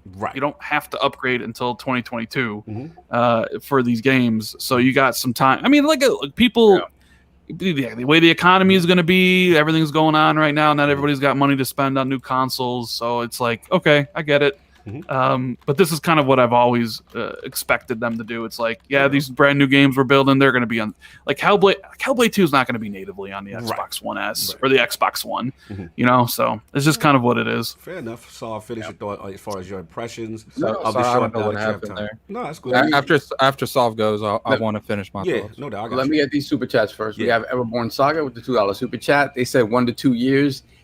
Fiam the Rip. I don't know what that means. Fiam the Rip. Fiam the Rip. Then we have Brap again, $2 super chat. I'll say this: the medium looks awesome. Oh, from the rip, from the rip. They said 1 to 2 years from the rip. I got from the rip. He threw some hood in there. He threw some hood in there. I was translation. I got that. I see you. Mm-hmm. Then we have Brap with $2 super chat. I'll say this: the medium looks awesome. Yes, it does. Yes. Then we have Brap again with the $2 super chat. I might have jumped. Hold on, no, we have a few. Yeah, he double. A bunch. Yeah. Okay, then we have Play, the $5 super chat. Yeah. I can tell you what happened after the Xbox Game Studio showcase. New fans of Halo and the future Game Pass subs and Japan support is bigger. You got a $25, $24.99 super chat from Wilmy Hood. Game Pass for the win. That's definitely a fact. We got a $5 super chat from Couch Gaming. I like the show, but it seems that the overwhelming segment of social media is negative. Does Microsoft have to do something to flip that before launch? Just show Game Pass with the games. That's all they got to do. Got a $10 super chat from Brat. Regarding Game Pass at present, an interested consumer is tremendous amount of value. It could be also present Microsoft an opportunity to create marketing deals with third party for day and day on Game Pass. I don't think that's happening. I think they use Game Pass as an opportunity to get some of these marketing deals, but I don't think they can use Game Pass as like something to leverage getting the marketing deals themselves. We got a $5 super chat from Pixel Bit G. Xbox was clear, 1 to 2 year support, but with no games announced, you'd be a fool to think that was a lot of games. Folks mad, no held back narrative. Interesting. That is what. So, Saab, your thoughts now? You've had time to sit on it. I still. Again, my strongest feelings were about Halo and how they chose to show that, and I guess we'll get into that in a second. But beyond that, I still feel like, again, honestly, it feels like their next gen secret sauce is Game Pass. Like it really, just the fact that you can't look at that lineup of games and know that, again, they finally did announce all this stuff that's further down the pipeline that we're hoping are exemplary games. And to know that stuff is coming into Game Pass is exciting. It just is. Like, if you don't have to be in love with Microsoft's ecosystem. You just have to be in love with not emptying your pockets, and it's just Game Pass it is kind of bonkers what they've done. Specifically the stuff that they showed. The smaller games look great. Even some of the stuff that they showed in the pre-show. I think people who are looking for banjo-like games and stuff like that. There were a couple of games there that looked interesting. And to watch everything again in 4K, right? That was absolutely necessary to see some of, like, for me. We'll get into the Halo thing. It highlighted some stuff in Halo that I didn't like. But beyond that, watching the entire presentation in 4K gave me a better idea of what these games look like, what they run like. And it's, again, it has me excited because I get to try all of this stuff that if it was on another platform and without this type of service, I'm not even going to look that way. I'm not even going to look that way. But let me counter you one quickly, Saul. What about to the people who say, oh, so we cool with accepting lower standard of quality because the answer is it's a Game Pass game. It is on Microsoft to change that narrative, and they have not done the greatest job in doing that. Right. When Game Pass launched, and then we got State of Decay 2 that was essentially broken, right? We got Crackdown, which was what it was. Brand is his right. I love it. Listen, I played through all of. I loved Crackdown. Let's keep our Rand's here. I don't want to talk about Crackdown. Exactly. I want to get Rand in trouble. But you know what I mean? Like, it wasn't until Forza Horizon 4 launched that people were like, okay, we got a true AAA high quality game that we could have expected that from Playground and Forza Horizon, and it's in Game Pass, and it's the first time people were like, okay, let's see what the rest of their lineup looks like moving forward. Then we got the Outer Worlds, which was, it's fine. It's not like this super high polished game, but it's a good game, right? It's a good game. Yeah. So it's a matter of, and again, we'll get into the Halo thing. It's PS5 or for what I want from I want Xbox. Selfishly, I want them to give me games that on every level, production value wise, stand shoulder to shoulder with some of Sony's best. Okay. And I don't know that we're gonna get that. Like, I just don't know. Do you not know because of Game Pass? Well, again, you can get it. We don't know the details of how Game Pass works in terms monetarily and what that means. What I can say is, and it went to the point I was talking to you was talking to Rand about the multiple teams, right? If that is the case, right, that these multiple teams are smaller teams allowed to work on different things, and the quality of the end products is not up to what we consider to be a par to what the competition is doing, do you then say, hey, maybe we need to consolidate these teams to work on a big budget thing to stand toe-to-toe with these other things, right? It doesn't behoove us to do that if the quality of the end product isn't up to snuff. To get at it, and you got to read the super chat there. To be honest with you, like, I think we'll get some games that's on the quality of Sony's big one, but to be honest, like, that's another one of the issues when you break up teams into smaller entities is there's less people working on every game. For instance, you know, Naughty Dog, they might work on multiple games, but they rarely work on multiple games at the same time. And if they do, it's always a small portion of people while they're finishing up a project. So, you know, that's one of the reasons that their games have so much quality is because they got like a crazy amount of people working on the game. It's like, and I do think that, you know, their talent speaks for itself too. They have a lot of good talent. Obviously, Microsoft has been snatching some of that talent. So, I mean, if you look at it from the standpoint, you know, I was going over all the Metacritic scores for every single studio they had yesterday because I'm making a video, and I was like, even Double Fine has crazy 85s and aboves.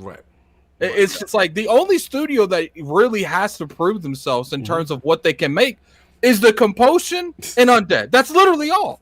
You know, Obsidian has made almost every game they've made has been an 85 and above. Almost every game they've made. I get that. But Obsidian was the biggest steal for them, man. That's what I said. Ninja Theory. I didn't know this, but those Devil May Cry games, they scored well. I didn't know that, but they scored like 85s and above. I get it. Everything you're saying is valid. I want you to get the super chats, but the only point, the counter people are going to say, the stigma is like, well, as soon as Xbox sign them, we gotta see, right? Because they're gonna say we need to see that same level of quality underneath this banner so that we can dispel this whole thought notion that Microsoft controls. When they're gonna stop doubting my man? And that's but my I'm at the point right now. I'm listening to all this rhetoric, man. I'm listening to all y'all doubting my man. Like, this man has literally put Microsoft on his damn back. What's his name? What's his name? No. Phil Dominus Maximus Spencer, soon to be Aurelius, man. And this man, yo, that last May show, when you saw the July show, what he said? It ain't gonna be like that May show. Was it? No, it wasn't. It's probably the best pacing they've ever had. So this man has literally staked his whole career on yanking all these little verbiages out of your mouth. So when you sitting there saying, I don't know if this team is going to deliver, I don't know if he over there making sure they deliver. Yo, listen, that game ain't coming out until that game look good. If it don't look good, I want it to be X, Y, Z. He a gamer. I mean, if he's hearing you. So question. So if Halo ain't ready, is he gonna hold it? He's gonna put you back. He said he would. He said he would. So that game won't come out if it ain't right. But we ain't gonna talk about Halo right now. Let's get back to this Game Pass real quick because it was a Game Pass show. All right. So this Game Pass, everybody been saying Game Pass doesn't put none but fodder inside there. Well, I'm sorry, bro. Game Pass is rocking right now. Oh, I don't know how Game Pass is gonna make any money. Well, 15 million people know. So at what point in time are you gonna sit here and stop? People are really idiots when they keep saying that. Care about how much cachet Sony got? It's not about them right now. It's about the fact that y'all keep on doubting the same individual. How many times does Barry Bonds got to go up to the plate and knock a home run out the ball before you get that? Who did that for you, King? Let me ask you a question, King. You know, just to clarify for the chat, let me ask you a question. If Game Pass isn't making money, would Microsoft keep investing in Game Pass? True or false? Clearly, they're making money. Do you think? But that's an argument not even worth having with people. Like, King, do you think?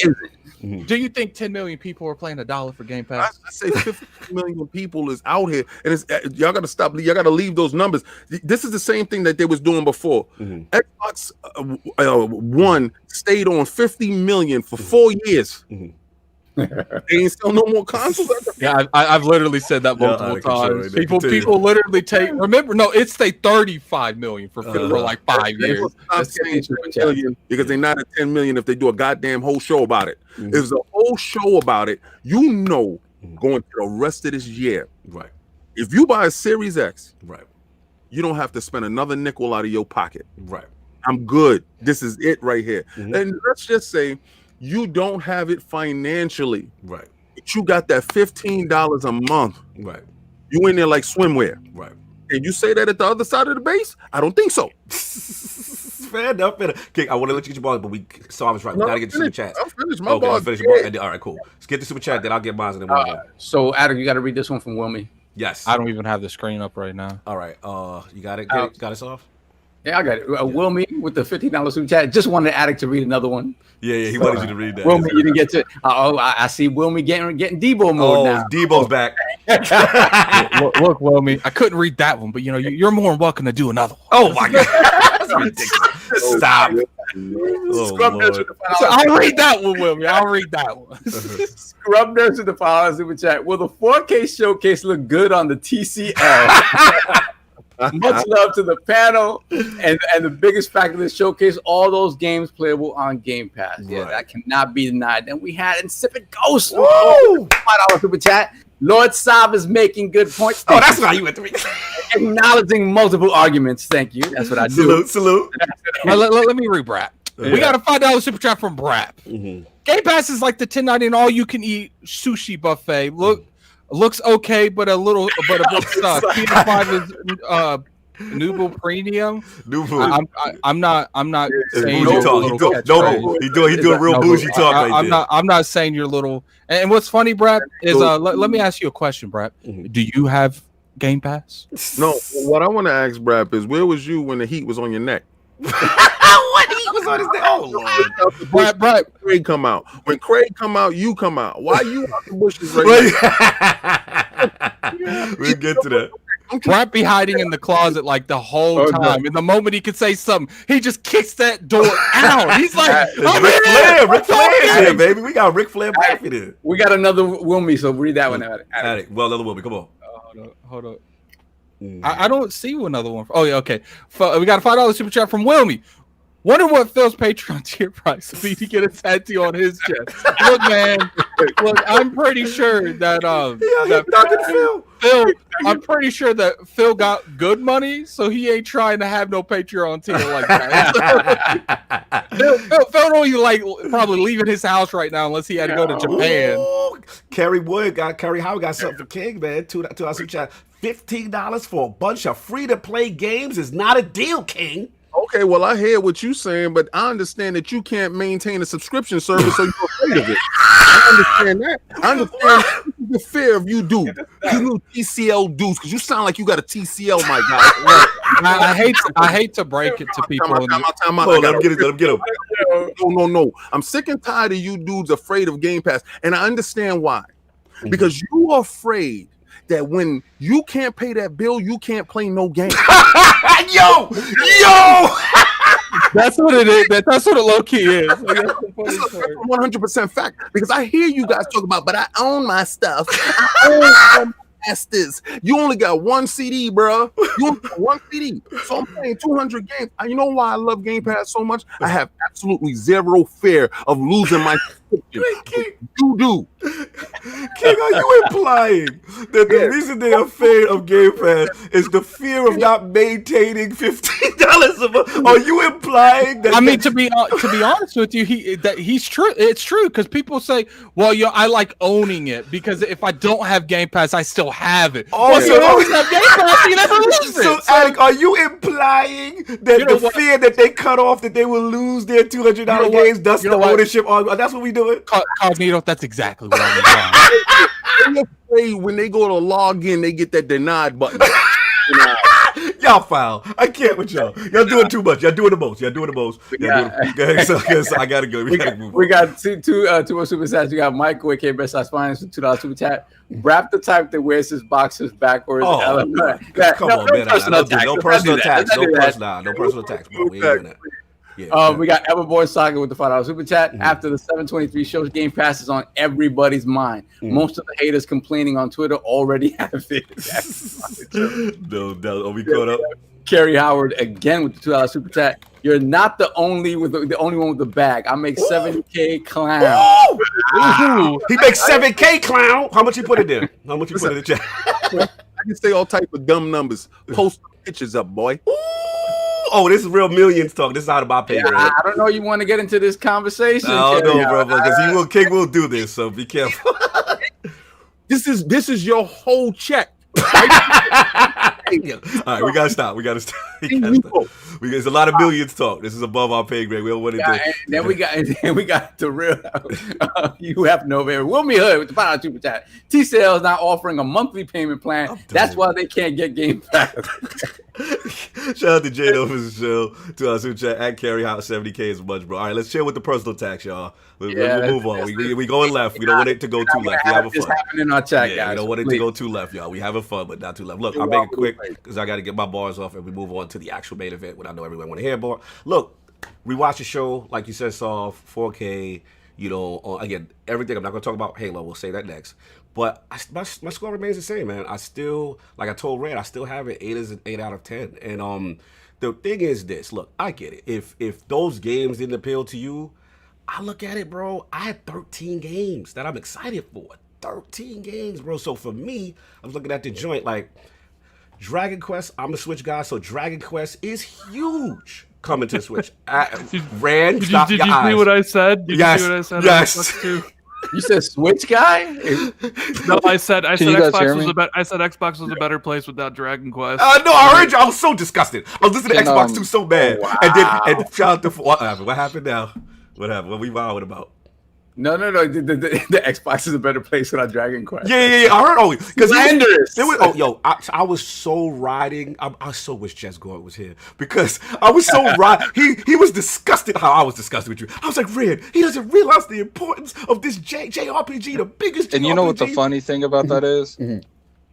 Because you know how many people I went and watched a lot of reactions. You know how many people don't even know that didn't come to Xbox? Yeah. Like the moment I saw that, I just turned off their stream immediately. It's just like you don't keep up with the Xbox ecosystem. You want to make so much criticism about the Xbox ecosystem, but you don't even know Dragon Quest didn't come to it. Fine, because my thing is let the millions of people who love this franchise, it's an iconic franchise.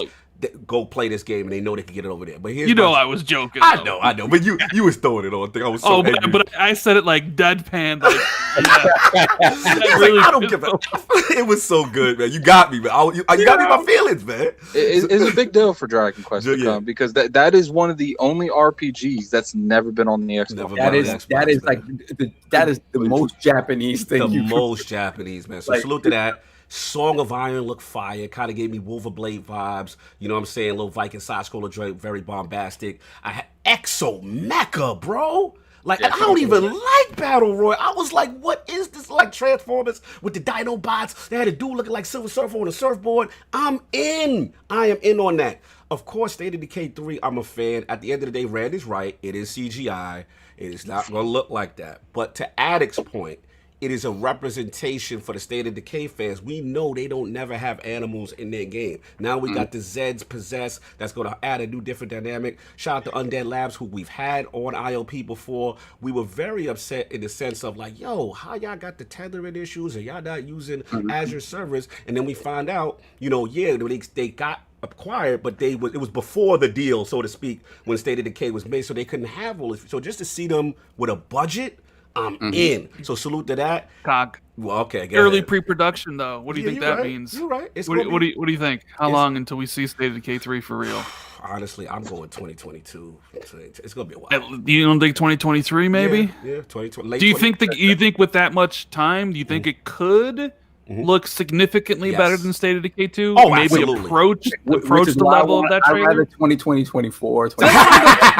No, for real. Like, make that turn. This is my thing, right? Sometimes I get mad when people say certain games should just stay at where they're at and not rise above their station. Like, no, let's rise above your station. Yeah, let's do this. The only reason why I'm tempering expectations in that particular title is terms of the graphical fidelity showed in the trailer is because that is in the vibe I had heard. You know, they may want to go like MMO survival kind of thing. So if you're doing that, you cannot do CGI that level, you know what I'm saying? Graphics that level. I would be shocked. Hey, if they do it, you know, God bless them. I know they got the big studio. They go to New Orleans, shout out Jeff Strait and them dudes. But I just like that, one, they didn't give up on it. Two, it's going to actually have a budget, resources, the way it was supposed to be, not just, you know, a polished up version of one, sort of. And we already know the glitches and the bugs, so I didn't even got to get into that.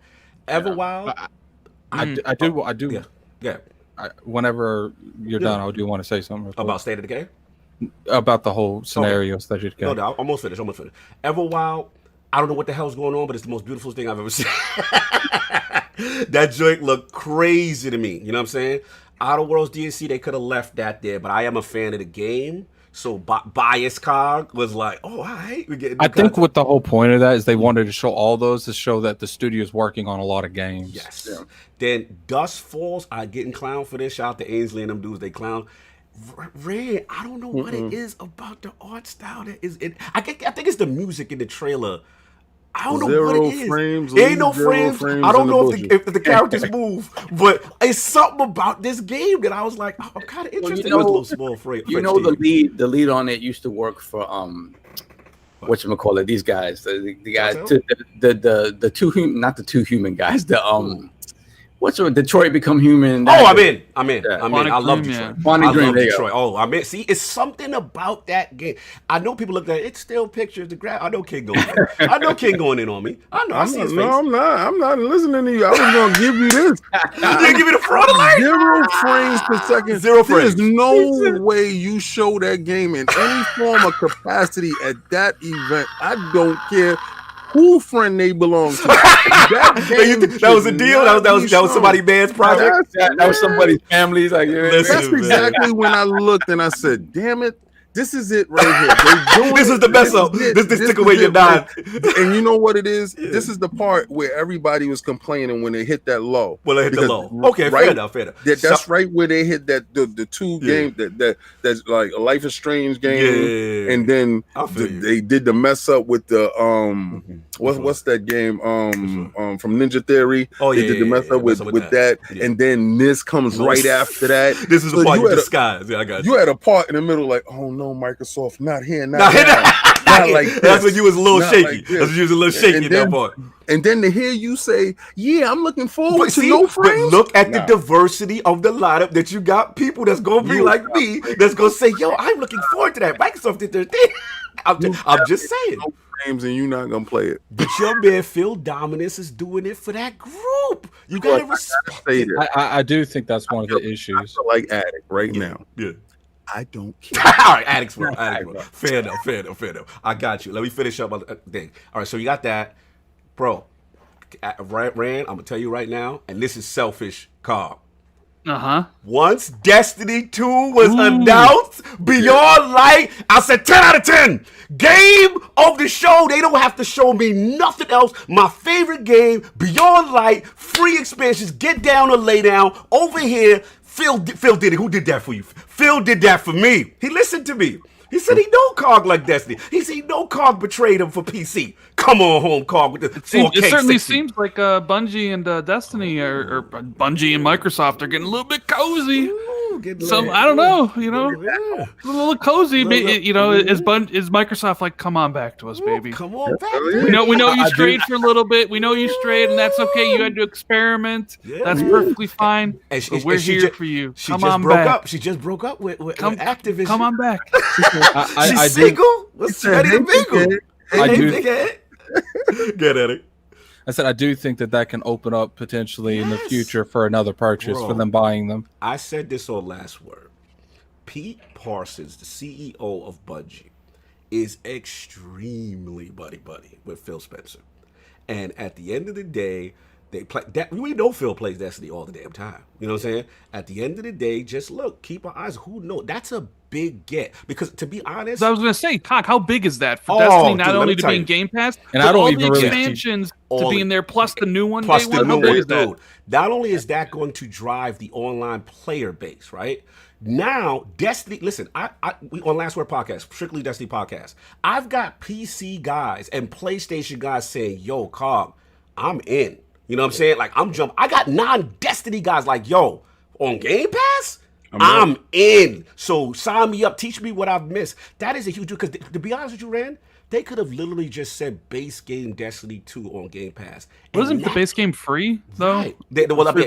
Base was free. You're right. But pretty much Vanilla's free. Vanilla's free. But expansions are still costing. Right. Not Forsaken, not Shadowkeep, which are huge expansions, huge quality expansions, right? Some of the best in Destiny since Taken came. So you could have said the base without those two, and that would have been a fantastic look.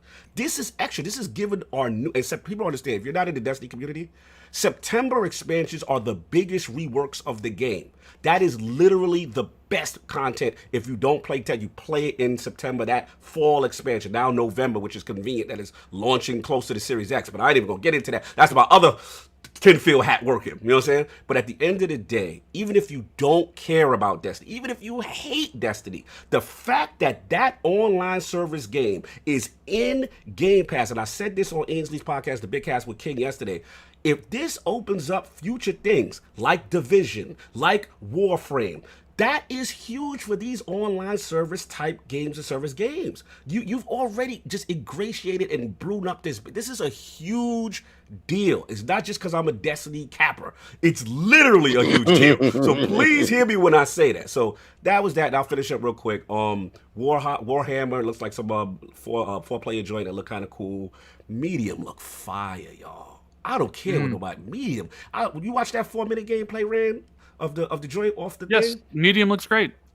Can't wait. I don't know. They didn't do nothing for me. Watch the 4-minute one. Not the one outside. Not the one that they showed. Is another There's one that I another got one. hit with in the DM, Bro. and it actually explains the game a whole lot better. Right. Now, It I don't like. looks really good. I don't like that it's not 60, but I do like. Yeah, you can be 60 with the two reality. They do it the two realities. You It's can't do crazy. I can't. Not that I'm justifying 60, but I like that joint. And then the last thing that nobody's talking about, and I heard it also. Shout out to I wanted Jez here. Shout out to Jez, man. I love Jez too.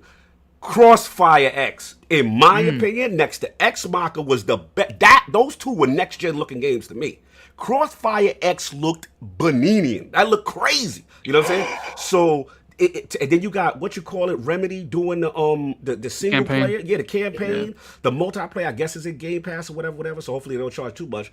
But bro, I looked at the showcase. I'm like, selfishly for me, I'm good. Like that's just how I was at. Addict, Red, finish up. We gotta move on. Let's get the test first, though, quick, because we are really behind. We got Sorry. Smitty Smith, the $5 super chat. There will be absolutely no Lord King slander talk. Be careful. I will read these scriptures. Then we have Everborn Saga with the $5 super chat. All the complaints about Game Pass can be said about Netflix. And remind me again, how many subscribers does Netflix have? Yes. Then we got Bed-Stuy Finance, Michael, with the $5 super chat. Really tired of people throwing shade toward Xbox. The show was great, and let's move on. Shout out to you two, King, and all the lords. I'll get there. I'll take over. I'll take over. Nice. Got a $5 super chat from Gaming Forte.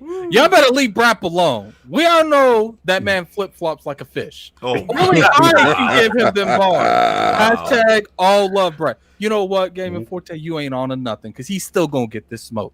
We got a $2 super chat from the Trigger Man. Why is Fortnite still behind the live paywall at $120 a year? Play it on PlayStation. Yeah, We got a console for you. Look, man. You want it for free? Look, Go Trigger over there Man. and play in the crazy streets. King Magic. Look, we do think that needs to come down, but he right, man. If you don't want to play with Whenever that, they don't play decide to take it down, then you can join. But if you don't like it that way, there's a lot of other places that you can play. Now those places are dangerous. Hey, now Trigger be Man. careful. You know you can play it on your phone, right? Just saying. Okay. We got a fight. No, we sorry. We got a $5 super chat from Restored Hades. King's right choice between Netflix and Game Pass. Some people are gonna have to make sacrifices, or you can be like me and buy 3 months at a time. Then we got a $5 super. Oh, this is for you, King, because it's Chris Hart. Oh, what Chris Hart? Just read it because he's behind. You must just read it behind. I think King's behind. Just read it. Yeah, I can't just read it. So we got a $5 super chat from Christopher Hart. My guy. King wants that credit card. Slot Series X edition. Oh, he's calling you out. If you pay your rent, King says, "Oh man, he has all these checks." Okay, if you pay your rent, King says, "Pay Game Pass first." Hashtag pocket. Hashtag watching. Yeah, I saw that. Yeah, that is true, Chris. But I understand your fears with Game Pass, like I eloquently expressed earlier. Basically, you feel people can't maintain this. No, I'm not even gonna go deeper than that. Okay, fair enough. We got a $5 super chat from Restored Hades. I bought a PS4 to play games like Persona 5 and Dragon Quest 11. Xbox is solely taking away my reasons of owning a PlayStation next gen.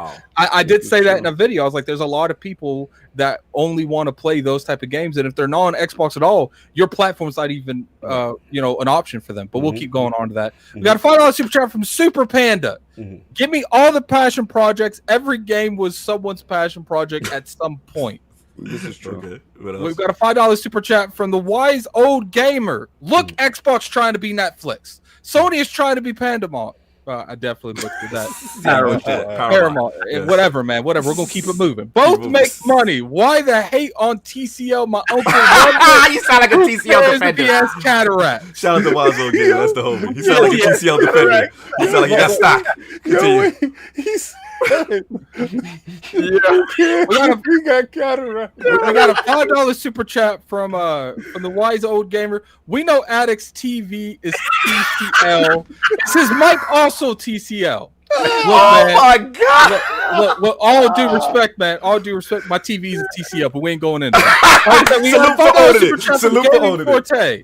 Thank you, Phil. Now I don't have to puke when I switch from PC to Xbox. I appreciate you more than you know. Plus, I called to carry over a month ago. Okay, you're reading the next couple batch because my voice is gone. Hold up. Wait, I got. That's all. Okay, that's it. Okay, so we all caught up. Oh, okay, cool. Look, you gotta move on, man. That was a funny time. They are out of control, man. Look, this is the main event. Y'all know what we solve. Y'all know what we here for. The bang bang. The bang bang. You know what I'm saying? So it's been a very hot topic over the internet.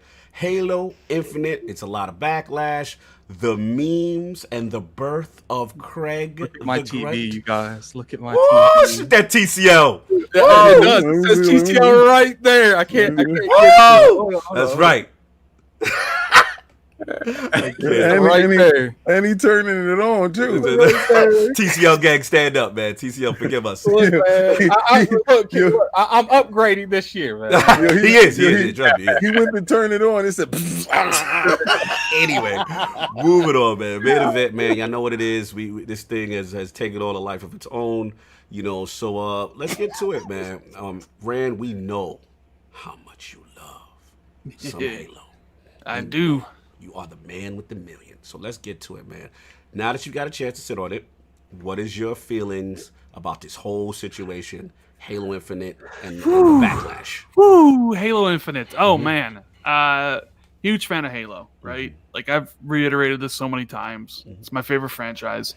I love the gameplay that they showed. Honestly, I could see myself having a blast doing like all the fighting the brutes and the elite, using all the different weapons and the gadgets. Like, I was like looking at that. I'm like, that looks like so much fun to play. 100%.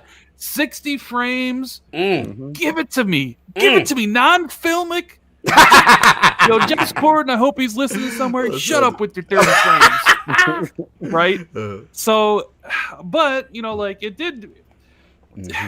Look, you notice the imperfection. Came at a cost. Like I get it. I'd rather have a game running at 60 than, if you need to compromise on the visuals, I'm perfectly okay with that. Like, the gameplay means more to me than what it looks like. It's just that what it looked like it didn't look like a very polished demo in regard to visual quality. Like, textures were missing all over the place, popping everywhere. And I'm like thinking to myself, like, well, okay, it's running on the PC as we found out later, right? Right. That was okay. So it's like not really showcasing the Xbox Velocity architecture very well, but then maybe it wasn't even using it. So once again, kind of a minus to the point of like showcasing the Series X in a good light. which they're very good showcasing the Series X when it comes to blog posts. Not very good showcasing the Series X when it comes to visuals with the games and stuff. But yeah, I mean, then like Halo Infinite just becomes a gigantic meme. That one still frame image of a deadpan Groot just kind of just like looking off in the distance and. With no textures on his face. With no textures, and the memes and that is become, lit, Rand. I'd imagine like that's not what 343 wanted.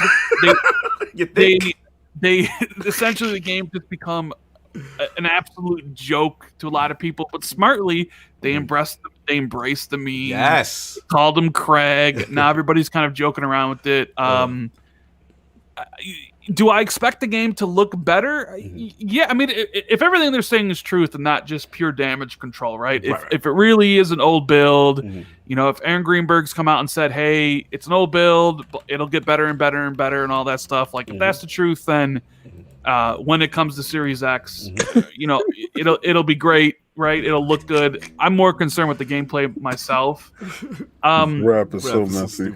He's so messy. We got to just read it. Rap would tell us super chat. Craig FTW. Craig for the win. For the win. Hey, King may not agree with me, but Craig is so adorable. yo, you see what they got him with the God of War joint? No, you got to see when you saw the ET one. Oh, when they got yo, the Craig memes is lit. Really lit. Look, I mean, I know, like, the thing here is, so Halo Infinite is essentially an Xbox One game at its core. You can tell it from every angle. This was made for the Xbox One, and they are basically trying to upgrade it for Series X. And they essentially make an open world Halo game, which is great. That's something I've always wanted, you know, from when I first played Halo. Was like, oh, cool, man. Imagine if you could explore the whole ring, right? How cool would that be? Right. So you're finally getting that here, and of course, Xbox One, it's a dinosaur. It's got those. Right. I wasn't about to use a bad word. Can't use it. Thank you on the Lord's But name. it doesn't have the best CPU. Right. You know, like them Jaguars. So, yeah, I know you. Yeah, and it's got to run on the Xbox One. So it's like, yeah. So I'm like, look, 60 frames is great. I understand there's probably compromises they need to make, but it wasn't the best showing for the game in regards to how it looked, and it definitely was not a good showing at all for Xbox Series X. I mean, nothing was even shown on the system. But as a person who loves Halo, like, I can't wait to play this game. I want to learn more about the multiplayer whenever, you know, if it's next month or whether it's in September. I just want more Halo. I feel. I just can't wait to play this game. Let me ask you two questions because you made some good points. The first point is, obviously your first initial reaction was that, look, you still feel that it was Halo.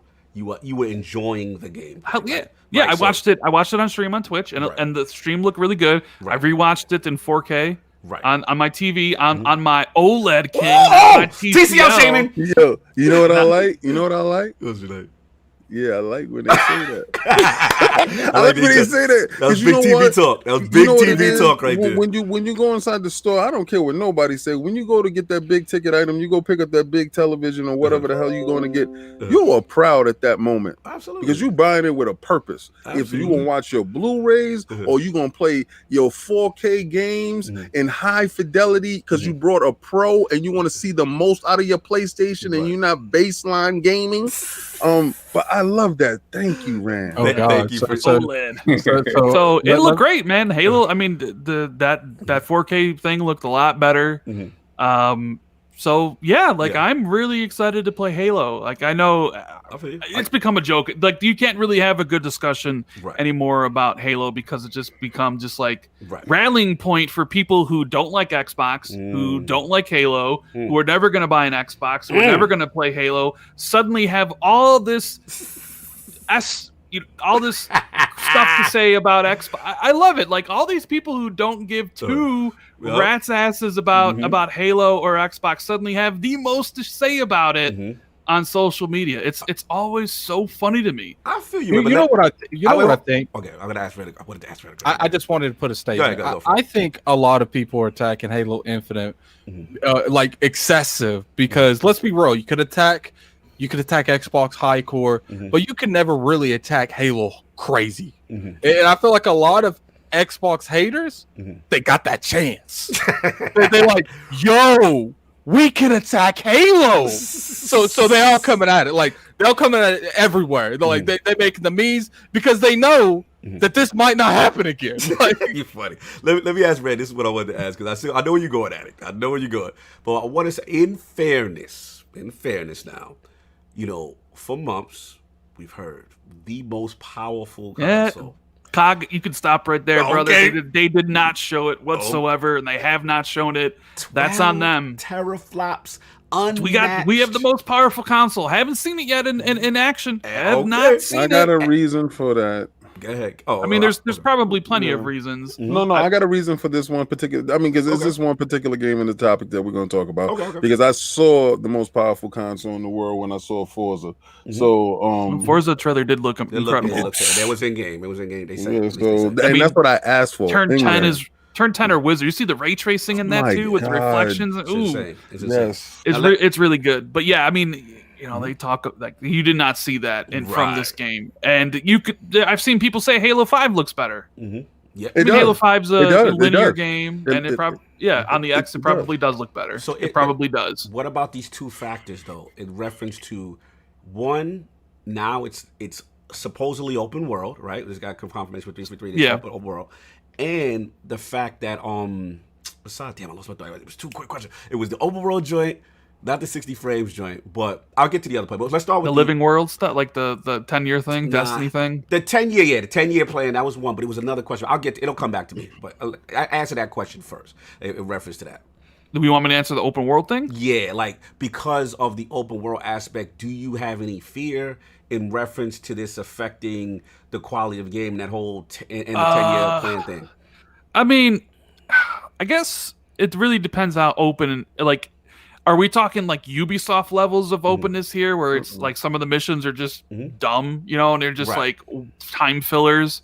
If that's the case, well then no, that's not what I want from open world.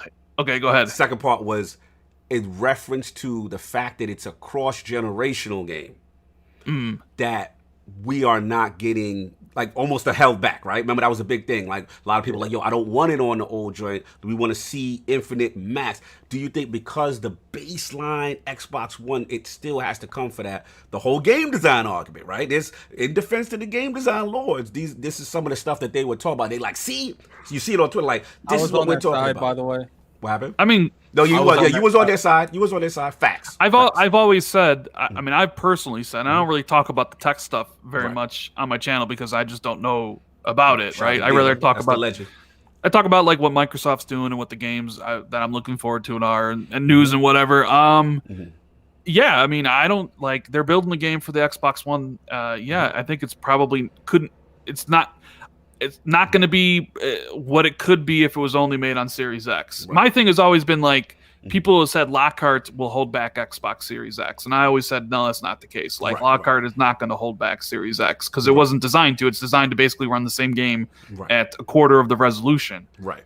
But Xbox One, if you're going to have the same game, and if it was two separate products like Forza Horizon 2 was, where it was like Playground did Forza Horizon 2 and then someone else did Forza Horizon 2 and they were separate products, then that would be a different story. Or like Shadow of Mordor, if you remember, like there was the Nemesis system wasn't in the 360 version. Yes, and it was in the Xbox One version. True. That would be a different story. Like if Halo Infinite was like two different products made by two different teams, but it's not, like, because they keep on saying smart delivery, so it's just one product. Right.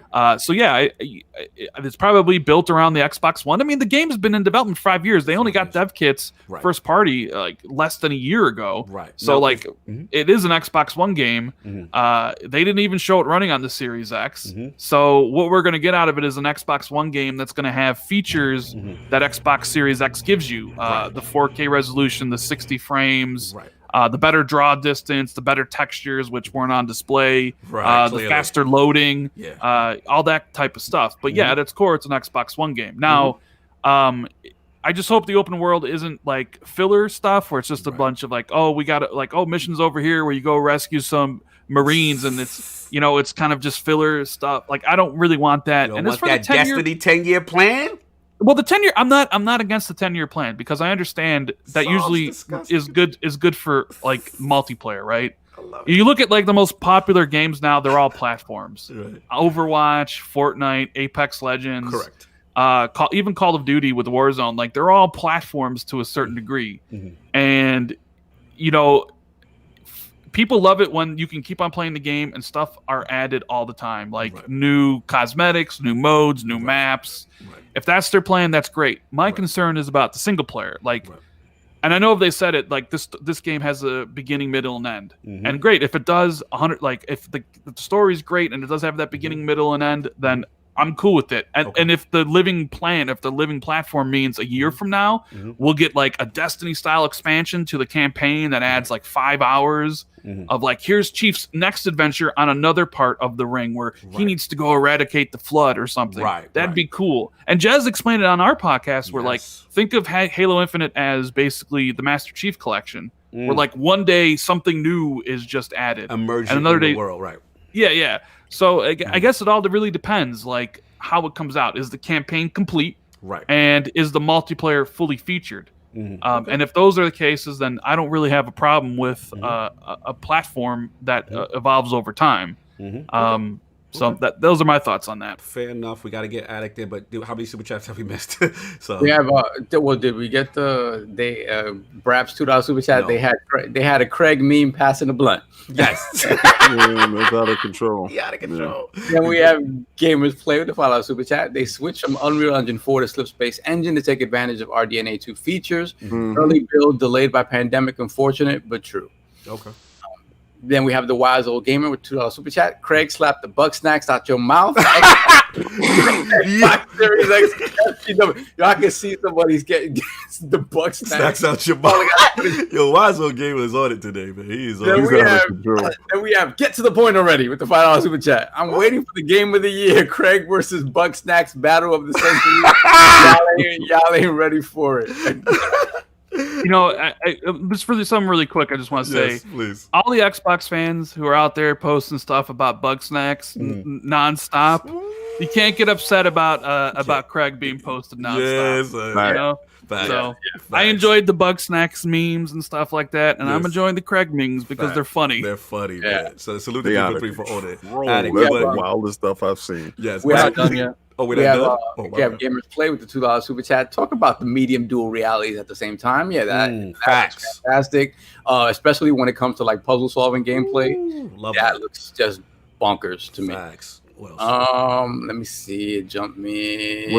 That's a slow-mo backslap. Now what do you guys think about the grappling hook? Grappling hook is fire. I love the grappling hook. I like how that expands gameplay. I definitely like that. Actually, we missed the Wise Old Gamer with the $2 super chat. Sony gave Buck Snacks Phil, hold my beer. Who did that? Who did that? Oh, we caught up now, sir? Then we got slow-mo and no, it was good. All right, cool. Addy, you had your points there. You had to raise your hand. So get your bars off. Let's get it. My new thing is when you guys say something I want to say something to, I put it in a notepad. See, you're on to something, Addy. Hold on, before Addy gets his bars off, we got Billy Eagle with the $5 super chat. Why do people try so hard to justify crap to people who have different preferences in games? Sometimes it's funny, but mostly it's pointless in my opinion. Rand will let you know. Don't send Rand your opinion because he don't care. Stop sending him your damn opinion. No, you can people send me other people's opinions. Like I give a flying F. I just want to hear you, Rand. I love it. It's stupid. Like, what do I care if so and so liked or didn't like the show? I don't give a F. He said he ain't like it, and I'm sending you the information so you Time. You're right. Correct. Time. Wait, let's get this one more super chat from JD Gamer, $5 super chat. My problem is that Microsoft doesn't need to have their premier franchise reduced to this. Delay the game if needed, but get ray tracing in there. Facts. I'm with you on that. That's what I'm mad about. That bothered me. That bothers me. I ain't going front. Shout out to you, JD. Addict. What bothers you? The ray tracing is going to be a patch after launch. Yeah, like you can't be pumping did they up ray tracing after launch. Yeah, they said that. They did. Yeah, and I'm like, I mean, if the game needs to be delayed, it needs to be delayed. Facts, right? If they already shot it down about the multiplayer, right? But if the multiplayer wasn't going to be there, 100% that game needed to be delayed until it was ready. If the campaign's not finished, it needs to be delayed. You can't launch Halo in a split package. It needs to come out with the fully fledged campaign, fully fledged multiplayer. Could you delay the release of Forge? Sure, you could, right? How long has this game been in development? 5 years. 5 years. So we got 5 years on this. Is this ambitious? Is this project too ambitious for 343? I don't know. I mean, no, if it is, then because maybe only time will tell. I They're think, in the the middle. ambition is the fact that it had to be moved over from an Xbox One game. Like, No, I think the problem was when they had to scrap the Unreal Engine 4 engine and and slipped over to the slip space. Now I see the problems in the game, right?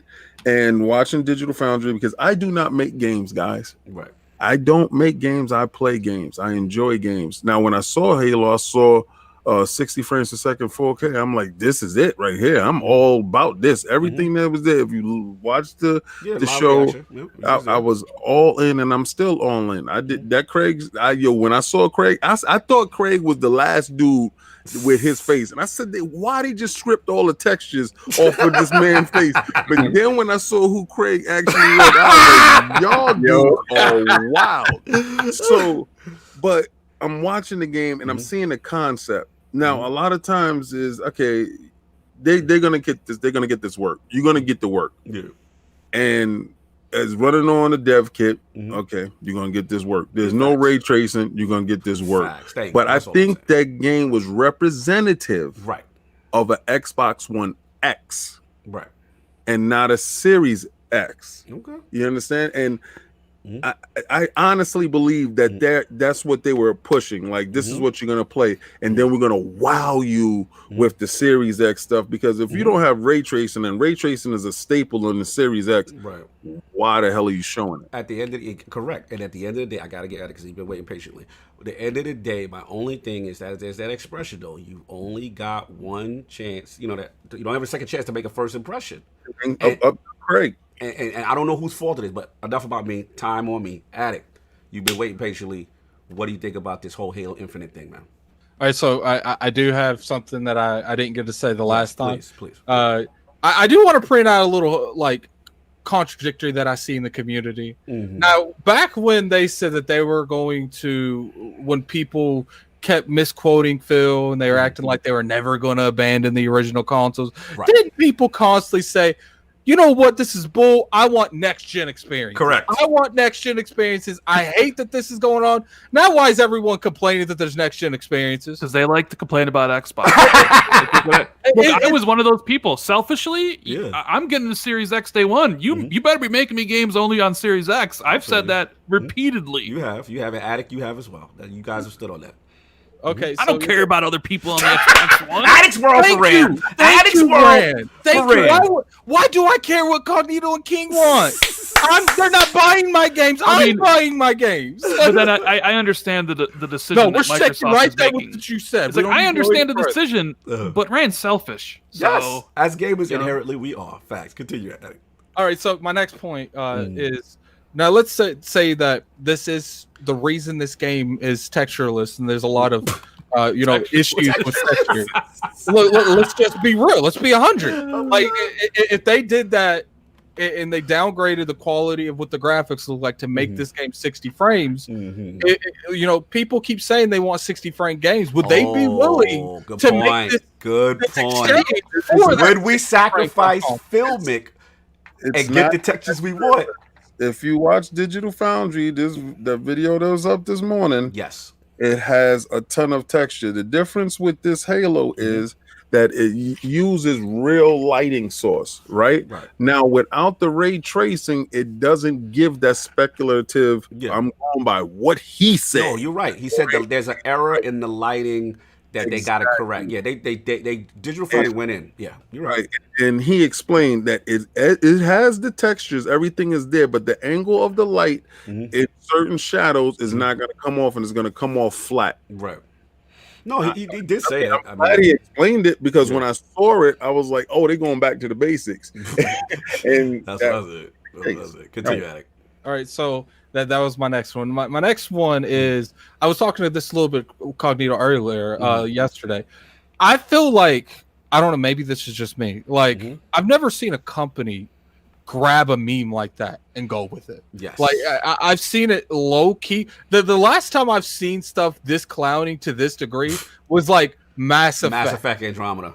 And they stayed away from that with a 10-foot pole. Like the fact that 343 is coming out and asking for me, send me your Craig me. It kind of makes me feel like they knew this was going to be an issue, but it's already fixed and they don't care because they know the real product's going to be, you know, not necessarily what people think, but they know it's not going to be to this degree that we saw in this demo. Would you guys think that? Because to me, they were a little bit too embracing with this. Yeah, I mean, you want them to do that. You want them to get in front of it. You know, I answer real quick. You know, it's one of those situations where, look, you're gonna get clowned. Like Rand said, do you think initially the studio wants this type of negativity towards their flagship game? No, but what can you do? So if you get in front of it, you own it. That's the best thing, and then they've got work to do. They've got. I think if you ignore it, it ends up being worse. Yes.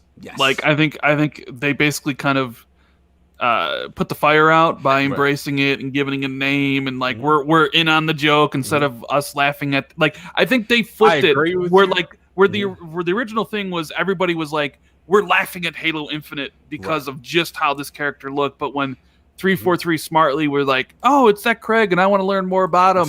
I think it then became like more less about laughing at Halo Infinite and more just laughing about the meme and the things that people create with it. Right. Pretty much what you're saying is they're like, look, we don't want them talking about Halo. We want them talking about Craig. So instead of Halo being part of everything, we're going to give them a person to clown. But well, look at it like this. When you talk about Craig and the people are memeing about it, it's all Halo Infinite. So what do you got on the brain? Halo Infinite. Yeah. Right? So, I mean, like, look, they put out... You see that one screenshot 343 put out officially where everybody's just kind of standing super still from the side with the brute standing there. Just not look like a very good screenshot. And you're sitting there like, why did 343 put that out officially? Because it kind of looks like Saab right now. Look, Saab's doing the Craig. He's got that deadpan face right now. Like, yeah, he got the Craig face. He's got, you know? Look, man, let's get out of your finish your balls and let's get solved.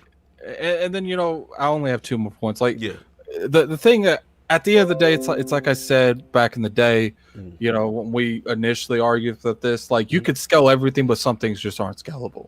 Like when you're making an Xbox One game and you're upscaling it to an Xbox Series X, it's not going to improve the Series X experience. It might improve it in some features, but it's not going to improve the core, the foundation the game was built on, because it wasn't built on a Series X. It was built on an Xbox One. And at the end of the day, you can't really expect a next-gen experience from an Xbox One game. I feel that and then the biggest thing that I want to say is how many years, and Rand, you can attest for this, how many people have you said, I'm tired of 343 going away from the Halo way.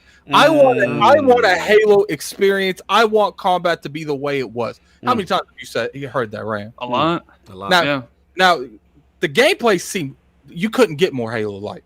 I understand people being upset with the textures and stuff and the way the game looked, but how is it that I saw more about that than the thing that people have been complaining the most about? Because I think it comes down to 12 teraflops, the world's most powerful console, and then the game shows up and it's as I'm quoting Addict here, textureless, right?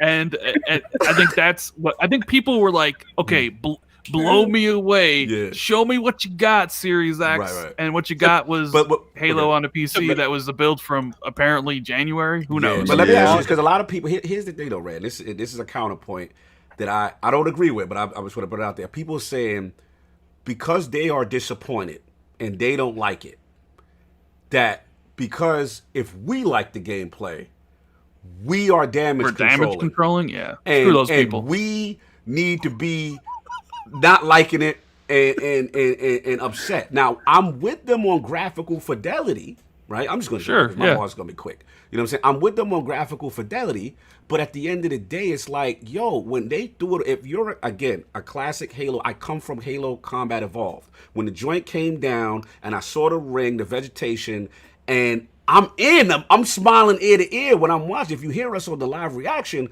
I'm like, this is the vintage Halo that I grew up on. Then he jumps in the Warthog, you're doing the weapons, you're doing the grappling hook. From a pure gameplay standpoint, and the grass disappears. Oh, true. And the pop-up in the back. You saw that? I saw the pop-up in the back. The first thing I noticed was the grass disappear, and I'm like, what is going on? The grass is right there in front of your face. Listen, I get y'all. Good. Because if you look at the reactions, I didn't even notice any of it. Like, you know, when I started noticing when he grapple hooked up to that's when I started noticing, yo, this look a little spooky. Because when you're looking at when you're looking at the crates, it looks like clay. It doesn't look like a crate. It looks like clay. The grapple hook opens up so many cool things. Grapple towards the enemies, and then you punch him in the face. You know what's funny? Grapple up to areas like it happens. It opens up a lot of combat scenarios, right? Which I'm very appreciative of. He actually made a good point because he felt a little annoyed by the grappling hook because technically your armor weighs like a ton, and he's like, you shouldn't have to even melee people if you're like ascending to them that fast. And he's like, and you want to get real technical, how's a grappling hook gonna move a ton that fast towards him? And I'm like, you know what, you got a little point there. Like, video games, man. But look, I get it. I'll make it quick. Like I said, that part, that only where I did notice it is when he went up the elevator and I look in the background of the skybox. I was like, ooh, I saw a little rain. I saw that 5 minutes. What's going on over there? I was like, ooh. But other than that, you know what I'm saying? Look, if you don't like it and you say to yourself, I feel anybody, I will never get mad at anybody who says, yo, that joint don't look next gen. That joint don't look like 12 teraflops. That I ain't sold, fam. 100%. If that's you, no doubt, I ain't arguing with you, bro. I'm not trying to sell you. I'm just saying for me, as a classic Halo fan, I felt there was a lot of homages in what they were doing, right? Was it the best graphic fidelity? No, but I still enjoy what I'm saying, and I still gonna get it, and I liked it. So that's just where I'm at with it. You know what I'm saying? I want to get Sov and King, and I want to move it on a little bit in reference to this whole Infinite thing. All right, we have a bunch of super chats though. Yes. Like we got Brad with the $2 super chat. Cog, Ghost is fire. Can't stop playing. Thanks. Cherry blossoms. Yeah. Born Sinner. Born Sinner with the $5 super chat. Does Xbox deserve more excuses after this event? This was their chance to show out, and they did not. Right. All For right. you. Yeah, fair enough. And, yo, you have every right to be disappointed if you're not feeling it. Continue. Hold on, didn't jump me. We got the wise old gamer with the $5 super chat. Addict, be careful. I wouldn't buy Xbox Series X at launch if I were you. I don't want your TCL to blow up and your house catch on fire. Stay safe, my brother. Look, man, if you're that concerned about my well-being, man, you can hit up my PayPal. Hit up his key for that Q-leg. Yeah, we have Beaner with the $5 super chat. No ray tracing, mid-spec PC, old build. Microsoft basically sent D-Pick. Oh, wow, but it was soft. Wow. That's crazy. Wow. That's crazy. Analogy. Crazy. Wow. This description. Yes. You know it could look better, but you still sent that soft stuff out. Wow. That's crazy. Yeah. Moving on. Let's see what you got on the brain right now. Yeah, Gee, clearly. I don't know how you that got was it. that. That was Somebody open it. up their OnlyFans. Saw get the ball off. That was the mic drop right there. Saw get the ball. Then King is waiting. Like I said during the stream, everything about the gameplay screamed Halo to me in a way that I enjoyed. The fact that it seems like the game is going open world, semi-open world. I love that. Take damage controller Sav. I didn't like it. You were supposed to like it. Beyond that, just looking at, and I'm not going to go into the Alex Battaglia breakdown. I'm not going to go into that. Yeah. What I saw with my own two eyes, aesthetically, was not pleasing to me, right? And what bothered me about that is when you look at, and I'm not going to compare it to other first person. I'm not going to compare it to Doom because Doom is sort of an on rails type of shooter. It's not this. It's not an open world. So if I'm going to compare this game to other open worlds, I'm going to compare it to Horizon Zero Dawn. I'm going to compare it to Ghost of Tsushima, even Witcher, Red Dead 2. The fidelity of the world was not where I wanted it to be, and it's just like, well, I get going back to the core of Halo, but the core of Halo to me is the gameplay, and that was there. I don't need to feel the same way that I felt when I stepped off of that Pelican and when I originally played Halo Combat Evolved. Keep your OG artistic expression to yourself. I wanted to come out of that Pelican and see blades of grass and see trees that didn't look like they were drawn by Bob Ross. I didn't want to see that. Wow. I didn't want to see that. Like, and that what bothered me about that, right, is the fact that this is your pillar showcase game. Facts. And again, what I want Halo to stand shoulder to shoulder with the very best of facts. And as a Halo fan, besides the gameplay part, which seemed like it's fine. And if you look at 343's track record with Halo, right, between the two original games that they made, they've made one good Halo game, right? They've made one that had a campaign that I liked, right, which was 4. The multiplayer not so much, and then 5's multiplayer they got that perfectly right, and I didn't like the campaign. Right. They've shown they can make good Halo, right? I just don't. I feel like the aesthetic choice that they made is no homage. No homage. Nah, I didn't need that. I don't need the homage. I didn't need the homage look. I didn't need that. Get your old school mixtape out of here. Give me the homage gameplay. I'm good. Right. I wanted it to look like the next hot thing, and it doesn't look. At least at this point, it doesn't look like that, and that disappointed me because to me is again, it's about Halo and what Halo represents to Xbox. Okay. And it didn't show the way I wanted it to show. Okay. Again, as a whole, yeah. The fact that it's going into Game Pass, the fact that damage controller solve is lack of quality of Game Pass damage controller. Well, it is what it. No. I'm not talking about the quality in Game Pass. Again, and the fact that it feels like it's going to be a platform, right? And then they're going to grow that. I don't want it again. If they start giving me weapon quests and stuff like that, I'm gonna be mad. You don't want your Destiny in your Halo? You don't want your expansion? I know, not at all. Don't Destinify, whatever you want to call it. You don't want your exotics in the new patch? None of that. If you give me new content that is actually new story content, I'm in all the way. Okay, fair enough. Dude, if you tell me I have to go get this weapon and then I gotta upgrade and then I'm 10-year plan. I'm done. Give me a 10-year plan with actual story content without all that BS. I'm good. I know you hate Destiny. That's what I hate that part of Destiny. That's what I hate about Destiny. Fair enough. The king is waiting. And then after that's it. Like, honestly, man, yes. Yeah, let's get these super chats. So we got Gamers Play with the $5 super chat. Both PlayStation and Xbox is holding things back for the tit for tat tactics, the PR game of chess. There is another event. They still have no release date yet. True. But I'm tired of this wait for tomorrow narrative. I feel that. JD Gamer with the $5 super chat. Please delay Halo and only release it when finished with ray tracing. And now Microsoft and Bungie getting cozy again. Coming back home to Halo. Imagine that. They're coming back home to Halo. That's right. You know that's her baby. That's her child. That's her child. 343 is the stepdad. That's her baby. I think even if Bungie was bought, they're not doing Halo. I mean, they left because they didn't want it. They left because they didn't want to do Halo anymore. But I do think that if, let's say hypothetically that Microsoft did buy Bungie, I think it would be one of those where the studios are linked, but they're not linked. Like they just let their devs openly go back and forth after a project's done to give them a break from doing one or the other. Right. Now, didn't they say this guy? What's the head like? Was it not Jason? Is it Jason Rubin? The head of 343? The one that worked on Halo from the very beginning. That's a Rand question. No, not 343. I'm talking about Bungie. Oh, you mean from the musical standpoint? It's Marty O'Donnell. No, not Marty O'Donnell. Not musical. He worked on the director standpoint. Is Luke Smith. Luke Smith. And from the CEO standpoint, it's Pete Parsons. Right. So didn't they say they were already sort of whiteboarding what was coming next, and it's not Destiny? You talking about during? You talking about that other stuff that they got? Are you talking about Destiny's new IP after Bungie's new IP? It's called Matter, right? Yeah, Matter. Yeah, supposedly they're making like a Overwatch type of game. Yeah, I thought it was more like a Diablo. Oh, Diablo. Yeah, you're right. Diablo. That's right. More Diablo. Sorry. Oh, really? No, the thing I really point out quickly, I just remembered Halo Infinite's music, done by composed by Gareth Coker. Of Ori fame, so the music's going to be phenomenal. Fire.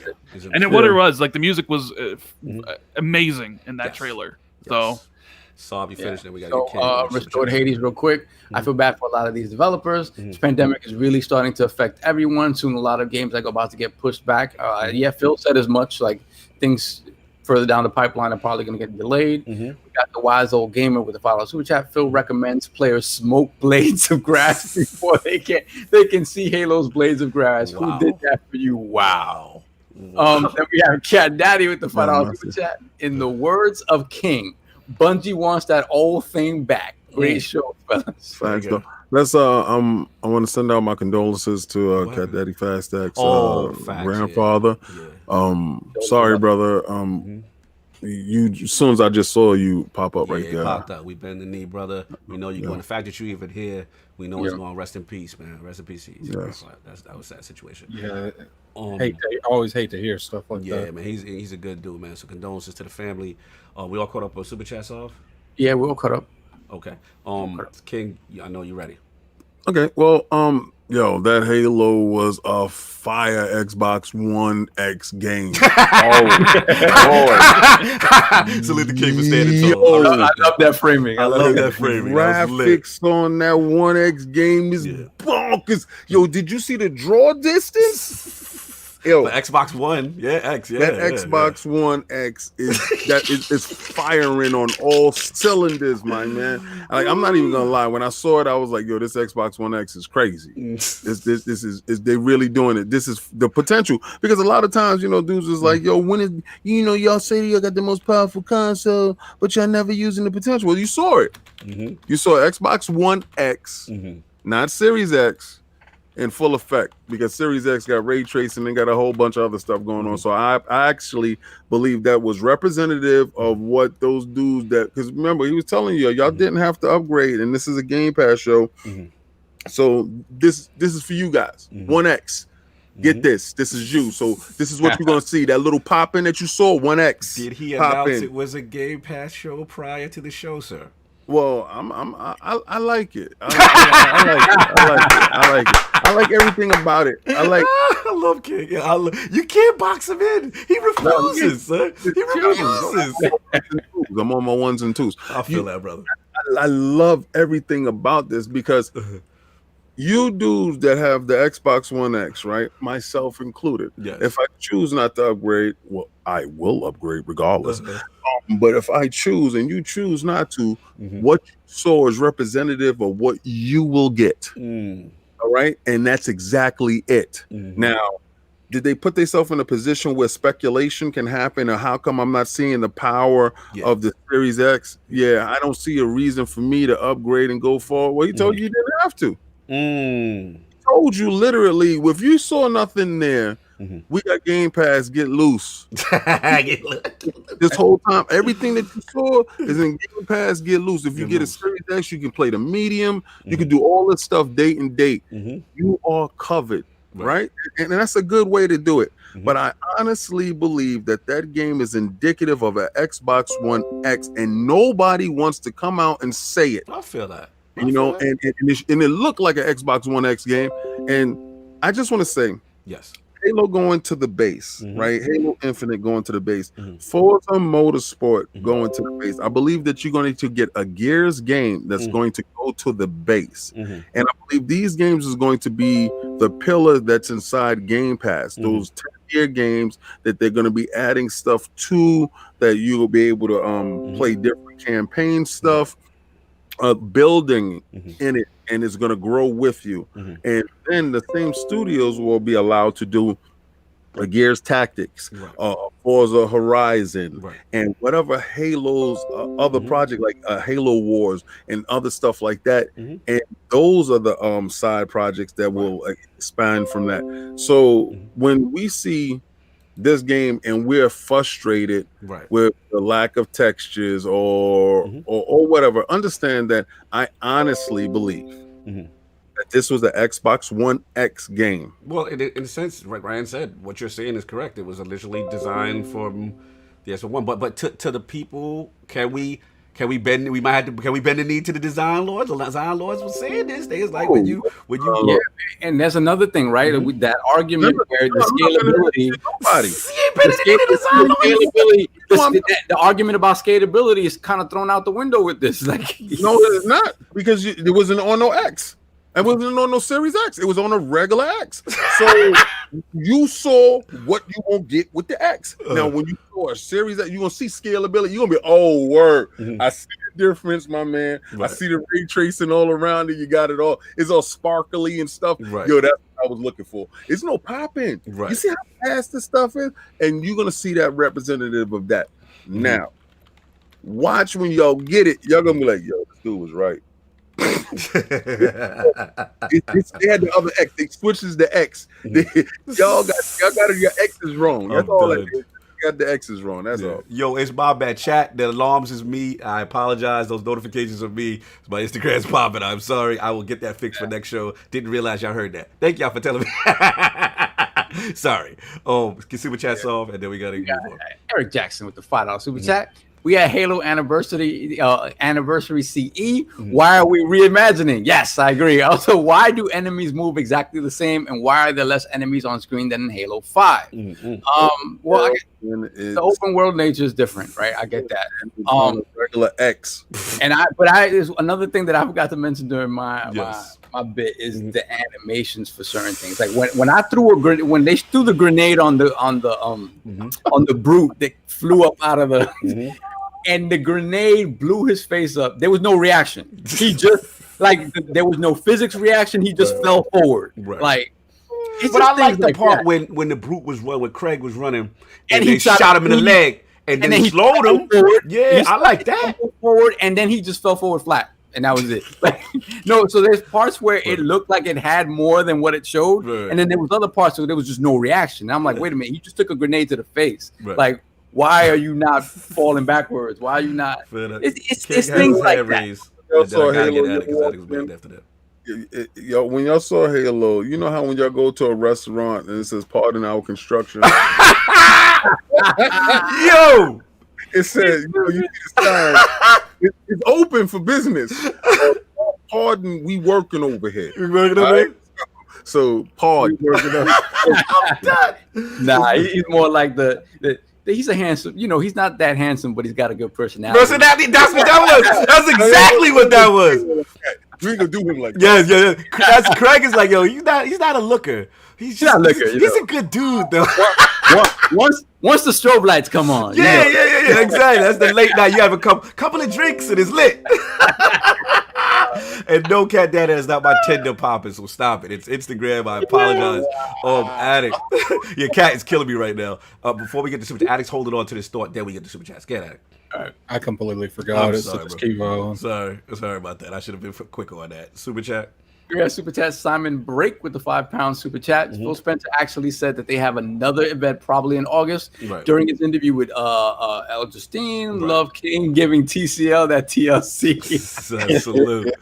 No doubt. And then we had the wise old gamer with the $5 super chat. Difference between Halo and Fable. I sell Jordans. You want to use your coupon? Here's these Jumpmen for you. Or you want that retro? Retro 5, get your weight up. No. Look, man, I think everybody pretty much got their bars off unless Rand would have finished, but we got to move on. Is Rand, you to get anything else on this whole Halo Infinite thing, or we've beaten it to the ground? I mean, the only thing that is time will tell. Like, will it look better when it comes out? You'll know that, hey, the truth was it was an early build. And they just showcased, one that maybe they just showcased something they really shouldn't have, right? And that'd be a failure on the marketing. But only time will tell how it's going to look and how the Series X version will perform. And I would imagine that ray tracing isn't coming at launch because work from home impacted 343 greatly, and they're probably just focused on getting the game out because it's going to come in hot. It's going to come down to the wire. I think it's launching with the console. And they got everybody on it. I even hear they got other teams on it, like people from other Xbox studios working on it. And I don't think ray tracing, unfortunately, King, Cog, Sav, and Addict was on the list of priorities to get the game shipped out on time. It was like we need to get this game out. And then I think maybe the demo itself, like. If that demo really was from a January build or maybe February, March, then work from home hit. Right. They didn't have time to go back and improve that demo slice in a significant way to make it look better, because at that point it was like. Because what I was told when March hit and April came, it was like they're about to slip into 2021. The 343 was not equipped to work from home and build that game. Wow. And they had to bring in other people, outsource. They basically threw everything at Halo Infinite to get it shipped this year. So you might be seeing some of that. Only time will tell. Like, hopefully, when the game comes out, it looks a lot better. Yeah, it's going to play smooth. We already know that. You can tell from the demo. 60 frames. Right. I think the grapple hook opens up a lot of combat scenarios. It looks fun to play. And it's a complete game. Like, the multiplayer is completely filled out. It's got like all the different modes, 4v4. It's got like like maybe big team battle and maybe even another mode or whatever. Right. And then people's concerns will be like, all right, I was concerned, but hey, they nailed it. But hey, man, if it comes out as a subpar product, I'll be the first one to say it's a subpar product. No doubt. No doubt. And you know what's funny? I won't. How many? How many people?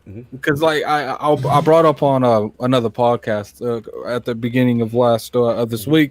I said, look, so at the end of the day, is it an excuse of COVID? Yes. Is it an excuse anyone wants to hear? No. Right. People really have this mindset that COVID is not hurting development in the entire industry, not just at Microsoft. It's like, how many games have been delayed? Right. How many? Like, we don't even have a release date. I was that ignorant in the beginning. Yeah. How many Call of Duty don't even have a release date? Right. No, we in July. We can't act like COVID is not a factor. I don't want to put this, but you're right. Like, we're not going to act like it's not a factor. It's just the sad reality is, unfortunately, with Xbox's case, it's like nobody wants to kind of hear it because they want to see quality. Because how many times have they messed up already? Right. That's so you get to the part where how many times are you gonna cry wolf? Nobody cares that the wolf is on your neck for real this time. Yeah. And, so it is what it is, man. And when it comes down to it, it's like, look, like, a lot of people, Slow-Mo, I'm sure he's still in the chat. I talked to him on Scumcast yesterday, and I told him, I was like, look, at the end of the day, they were in a position where they show something and they have to show something. Right. He gave me the argument that they could have, show, okay, let me just ask you guys this question real quick. Just give me a yes or no. We don't have to go into big detail. Let's say they didn't have what they needed ready. Let's say it took them another month and a half. Right. Now, let's say at the beginning of the show, they show where the suit is being made. Right. And then after that, they show come on September the 5th for a full-blown gameplay of Halo. Nope. Do you think people would have accepted that? They got dragged. No, they would have got dragged because they just came off a show that just didn't show gameplay. And this is their most anticipated flagship title. And that's what I said. If that was going to be the case, they were almost better just not having a show till August. Then you should have the show when it's ready. It's like I said. I was like, at the end of the day, they had to show something. Yeah. I think they could have showed something better than what they showed. Yeah. They could have showed like some kind of story trailer to get more a little hype that doesn't necessarily have to show what the game looks like currently in that build. I don't think they want to give the hand of the story. But you get what I'm saying. Yeah, they had to show understand. something. Right. I don't like this little buddy cop thing that they got going on right now. Right. But I don't think that's indicative of the story at all. I really think that's just like a small little fraction of some little banter that they got going on here. But and because we still have a bunch of questions that's going on with a lot of things, and I don't think they want to tip their hand on this game. At the end of the day, shout out to Bari in the chat. At the end of the day, I agree, Bari. What up, Bari? Show is hyped up for months. You got to judge it what was shown. A lot of people are not impressed, and they got their work cut out for them. But they got to do what they got to do to catch up. I mean, at the end of the day, if you don't like what you saw on Halo, don't buy Halo. Don't buy Halo. Yeah. That's it. It's not for you, fam. That's it. Vote for your wallet. Don't buy Halo. Don't buy it. Don't. You know what? What I say is, don't purchase. Yeah. If you saw something there that you didn't like, don't purchase. But if you have Game Pass, hey man, you're good, baby. You're good. But I do want to point right before we move on. It's like we get to the time mark. Yeah, just because Halo Infinite didn't look bad, it didn't look great, but it didn't look amazing either. It looked like average, like to me. Current gen, exactly. Current gen, Xbox One X. But to me, that doesn't take away from the whole show. And that's what the most thing I'm annoyed by on Twitter is they like that. Obviously, it's the gym of the show, but the gym of the show shouldn't dictate the rest of the show. True, but it should bring it down. But people are trying to act like this is a 3 out of 10 show. No, that I agree. I agree with you. Like, no, at the lowest I would ever really realistically let people go in my mind is like a 7 out of 10. I feel like sure, it's your opinion, but I feel like they showed what they wanted. They showed what people wanted to show them. It's just Halo was disappointing. I feel like look, I get it. it. It's just some people would just, unfortunately, once they get a sour taste for the beginning, that affects their mind for the whole rest of the show. And they don't really want to hear it. Look, we got to move on. I'm going to skip the Game Pass. I think we all agree Game Pass is the best thing in gaming. Yeah, we touched on it already. We've touched on it 1,000 times. We don't need to say that Game Pass is the best deal in gaming. If you don't think so, then I don't know what to tell you. It's not for you. Get whatever service you like. And Super Chats. And then last topic, which is Sobs. I believe you have both. We don't have any super chats. We're okay, good. So we're good. All right, cool. Sob, this is your joint, and get up out of here really quickly. Right, what we got with Miles. So I want to congratulate. Insomniac. No, I'm just Now you going on the Sony topic. Now you on time. He's gonna like this. He's gonna like this. You gonna like this. So first of all, I want to congratulate Insomniac and PlayStation Studios on graduating summa cum laude from the Microsoft School of Verbal Gymnastics. You going at greatness? They did me proud. They really did me proud when they announced that Spider-Man Miles Morales would have an optional 4K 60 mode, and then said nothing else after that. When you know what they meant to say was, we have an optional 4K 60 mode that turns off every feature and every reason that you actually want a PS5 for. No. So we doing it. We gonna get killed for this. This is hot. This is a spicy one. And let's keep it a buck. That's what it is. All right. I'm gonna try it out. No, right, hold on. Let's clarify. We gotta clarify for what's going on. Do we know for sure that Spider-Man is not 4K 60 combined? Are you implying that it's 4K? No, they're turning off like ray tracing or 60? Stuff like or that. what are you implying? When you tell me that the 4K 60 mode, which should be the base, right? If you're looking at what you want out of it, right? Your 4K 60 mode, it should be the base mode, right? When you're telling me that's the optional mode, then that is your performance mode. That is not your core mode, right? Right. By definition, the performance mode is eliminating something to achieve this 4K. Usually graphical fidelity in terms of frames, right? So exactly. So the way they framed it is like, look what we can do, without telling you what they're taking away from you to do to achieve this. Okay. So okay, good. And it's fine. It's fine. But once again, is it really? Yeah, we've been talking. We've been talking. Both of these companies are exemplary at the verbal gymnastics. It's mind-boggling, like what they do.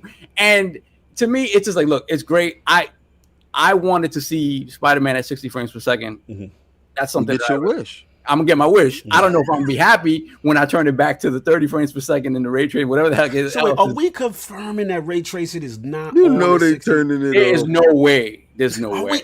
Do we have an can't even do real Insomniac ray statement, tracing though? as it is.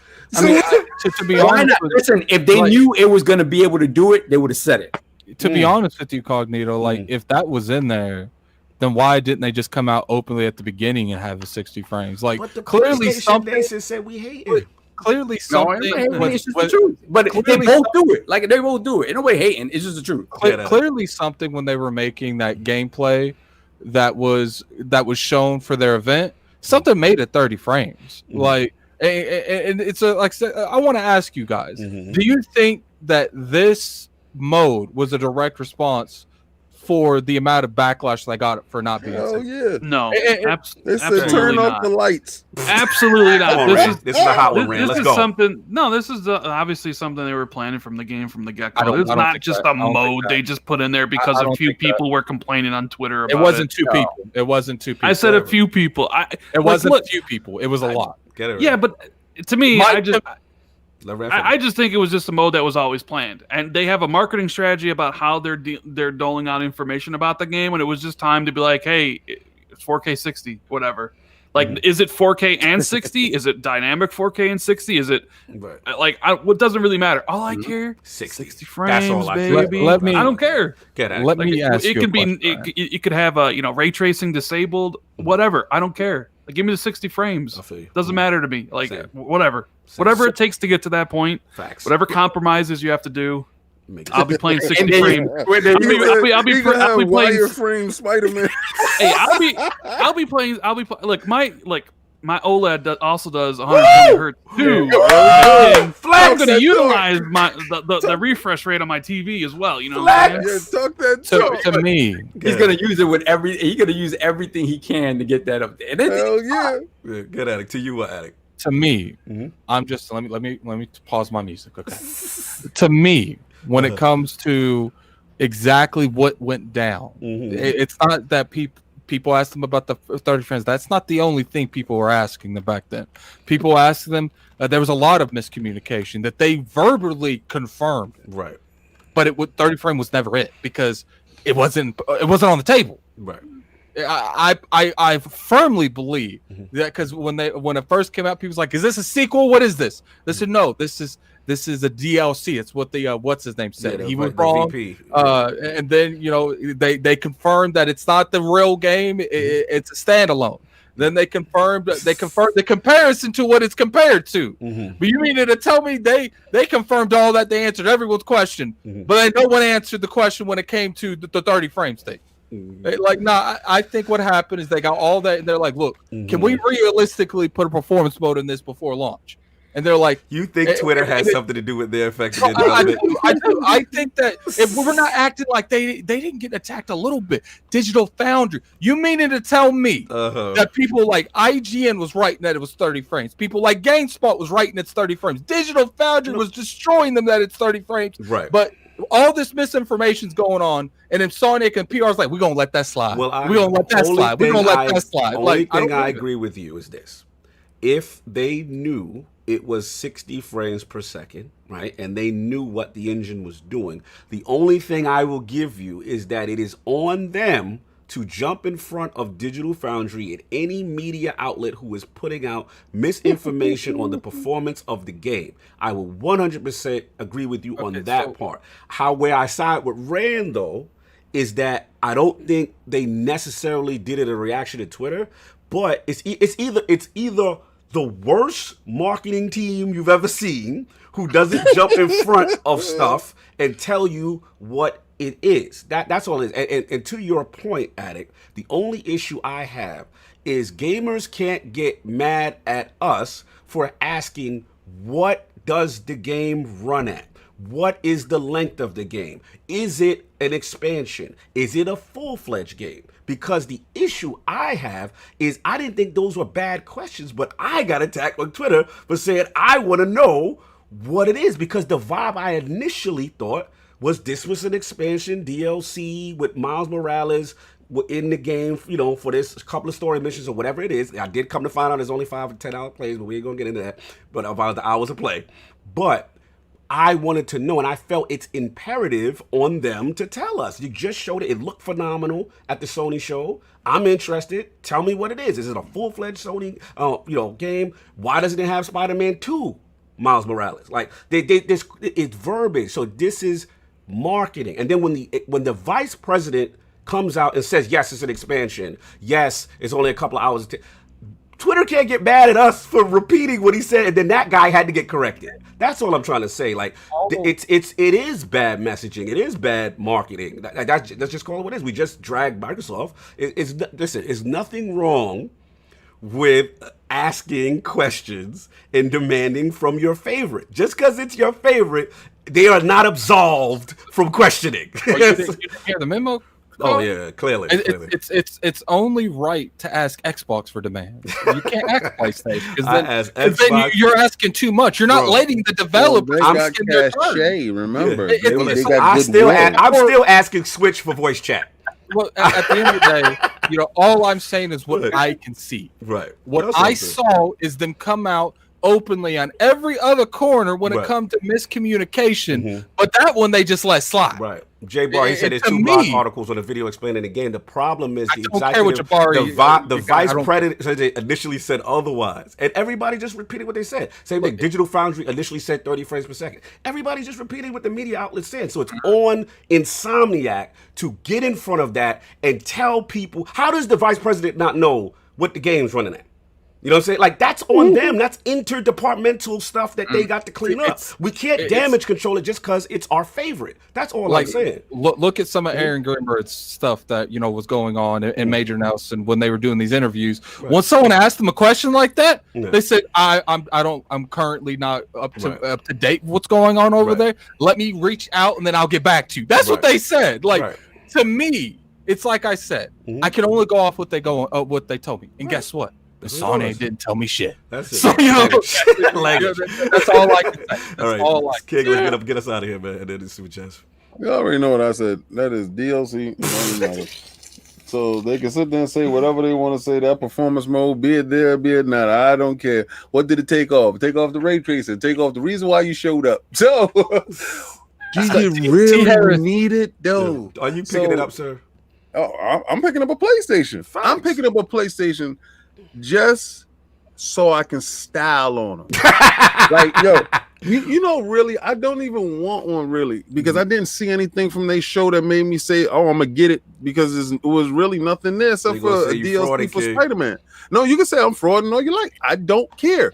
What I'm saying is, first of all, Gran Turismo is not going to be there. All right? Ratchet and Clank ain't going to be there. So what do you think I'm supposed to buy it for Godfall? Throw yourself in the bushes. Are you out of your mind? So, okay, so now you already got me in the door with the DLC, right? I got to pay $600 with the DLC. I got to get the DLC because y'all want to put me behind a paywall. All right, fine. I'm in with the DLC.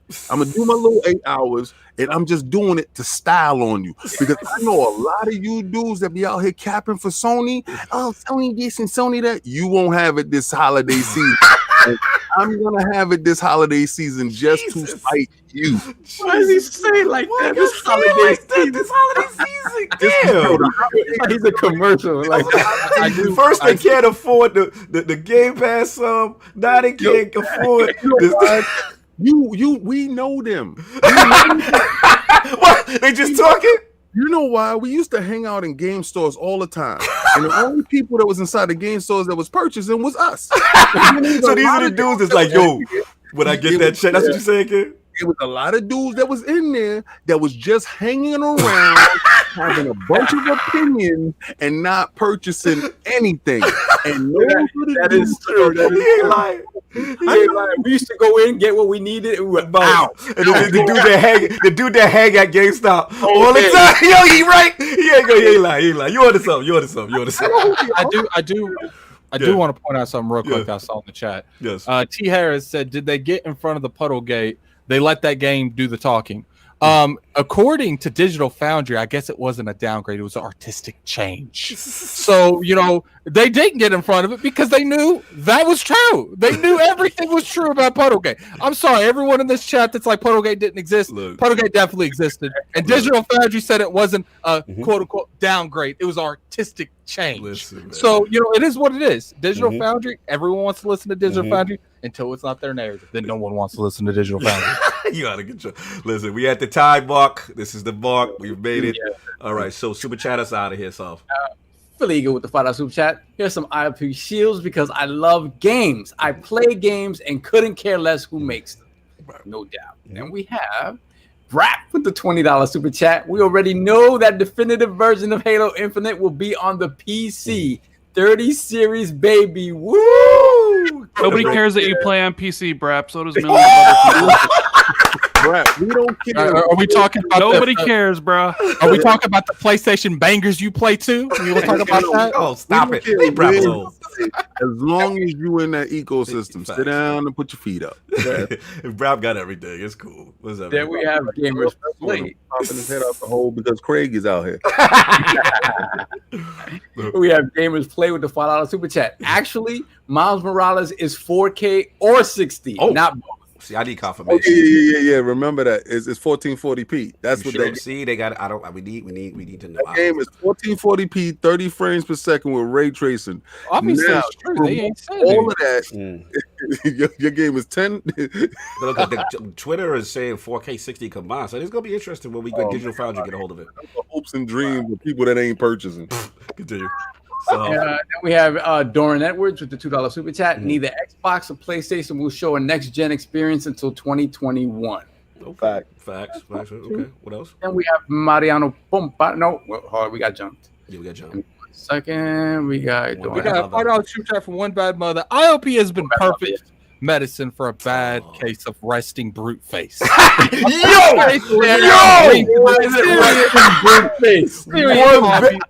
all have. That was awesome. That was off the chain, One Bad Mother. You won. You say the next one because I'm not trying to pronounce his name. Appreciate the levity you bring to this serious I finished the super chat. No, I needed to emphasize the levity. The levity. I knew what that was. Yeah. That's for slow-mo. Mariano Pompa with the $5 super chat question. Haven't heard anything about this. Are PlayStation 4 accessories compatible with PS5? Like Xbox? Love the show, Lords. I don't think so. Can someone link? No, people tell me a whole bunch of new ones. Tell me that it is that way, but no one has ever linked me an article where Sony has confirmed that. Yeah. Like I've had a bunch of people tell me that the accessories are compatible, but every time I ask for a link, they ghost. They just change the subject. We're talking about something else. So someone link that to me on Twitter if you have that. I don't know. I guess we'll see. Again, marketing, messaging, we like to know too. So I didn't know. So we all caught up, sir? Yeah, we are done. All right, super chat. We hit 3 out of boom. Let's get about it. New IP poll with the mostly negative reception by Halo Infinite by gamers. How do you feel? Who do you feel is most to blame for its poor showing at the Xbox Games Showcase? The choices are A, 343. They have had enough chances ruining Master That Ain't It Chief. B, Xbox One cross-gen. Being forced to develop on old hardware makes Infinite look last gen. C, marketing. Bad messaging and way overhyped Halo Infinite.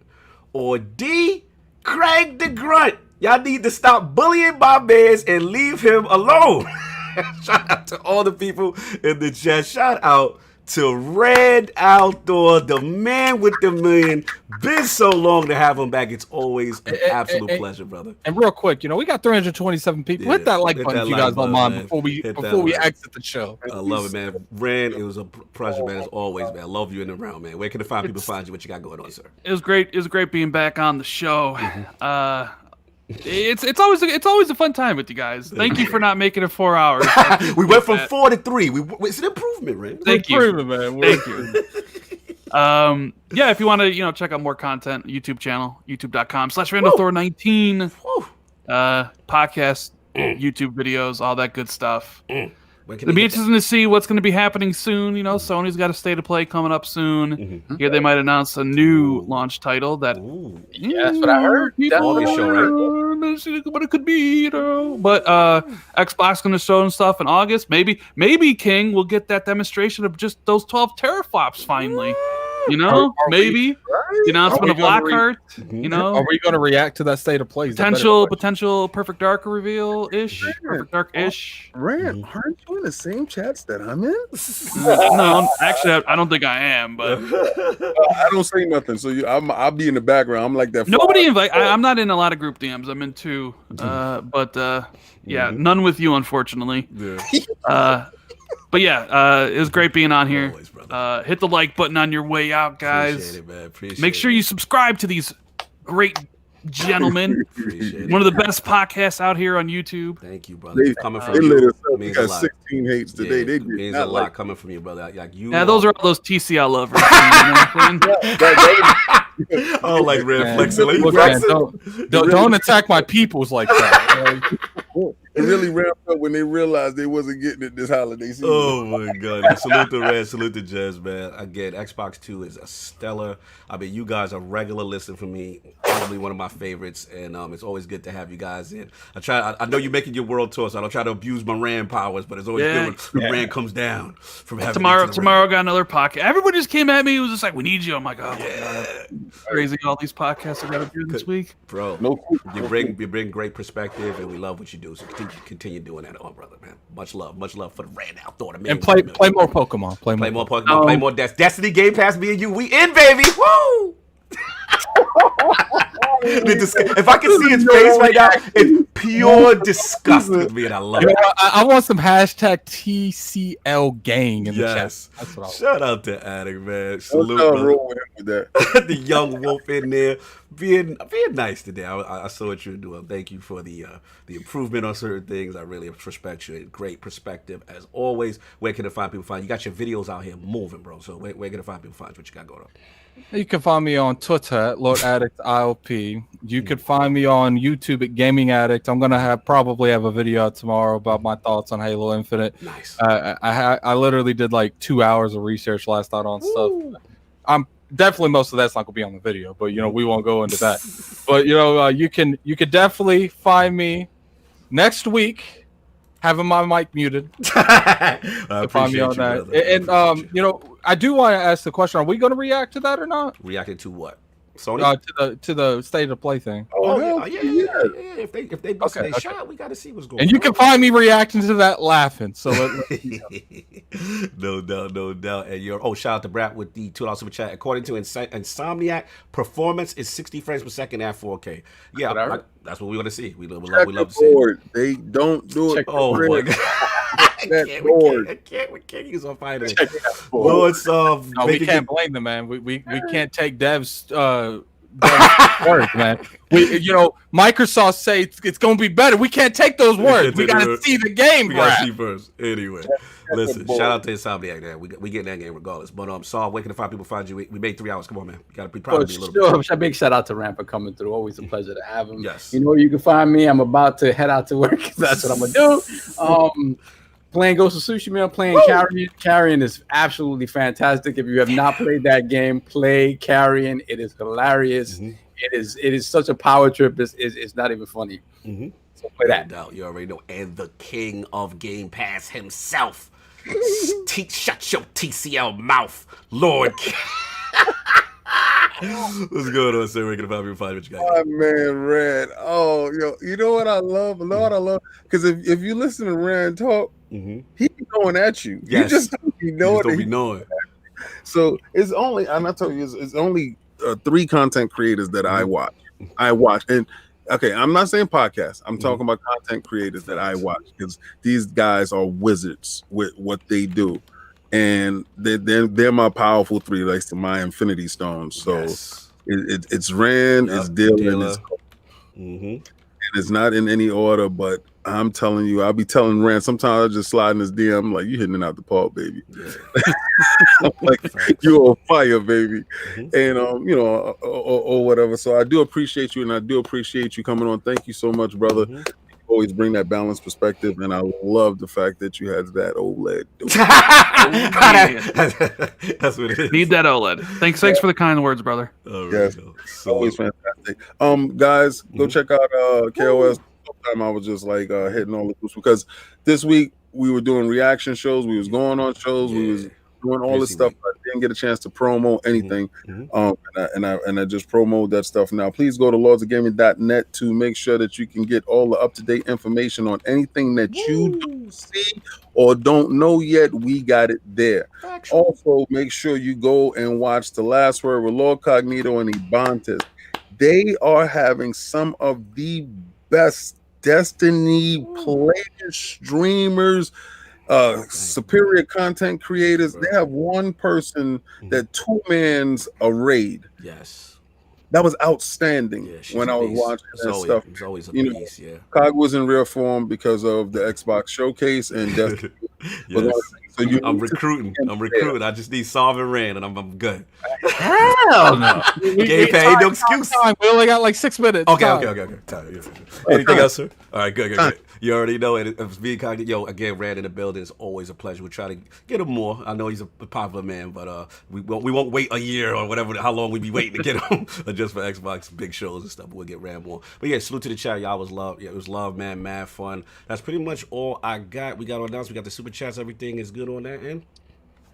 Good. All right, everybody. Certified low end. Yo, they stupid. Everybody, look, man. Enjoy your Sunday. We are out of here. We see you guys next week. Peace.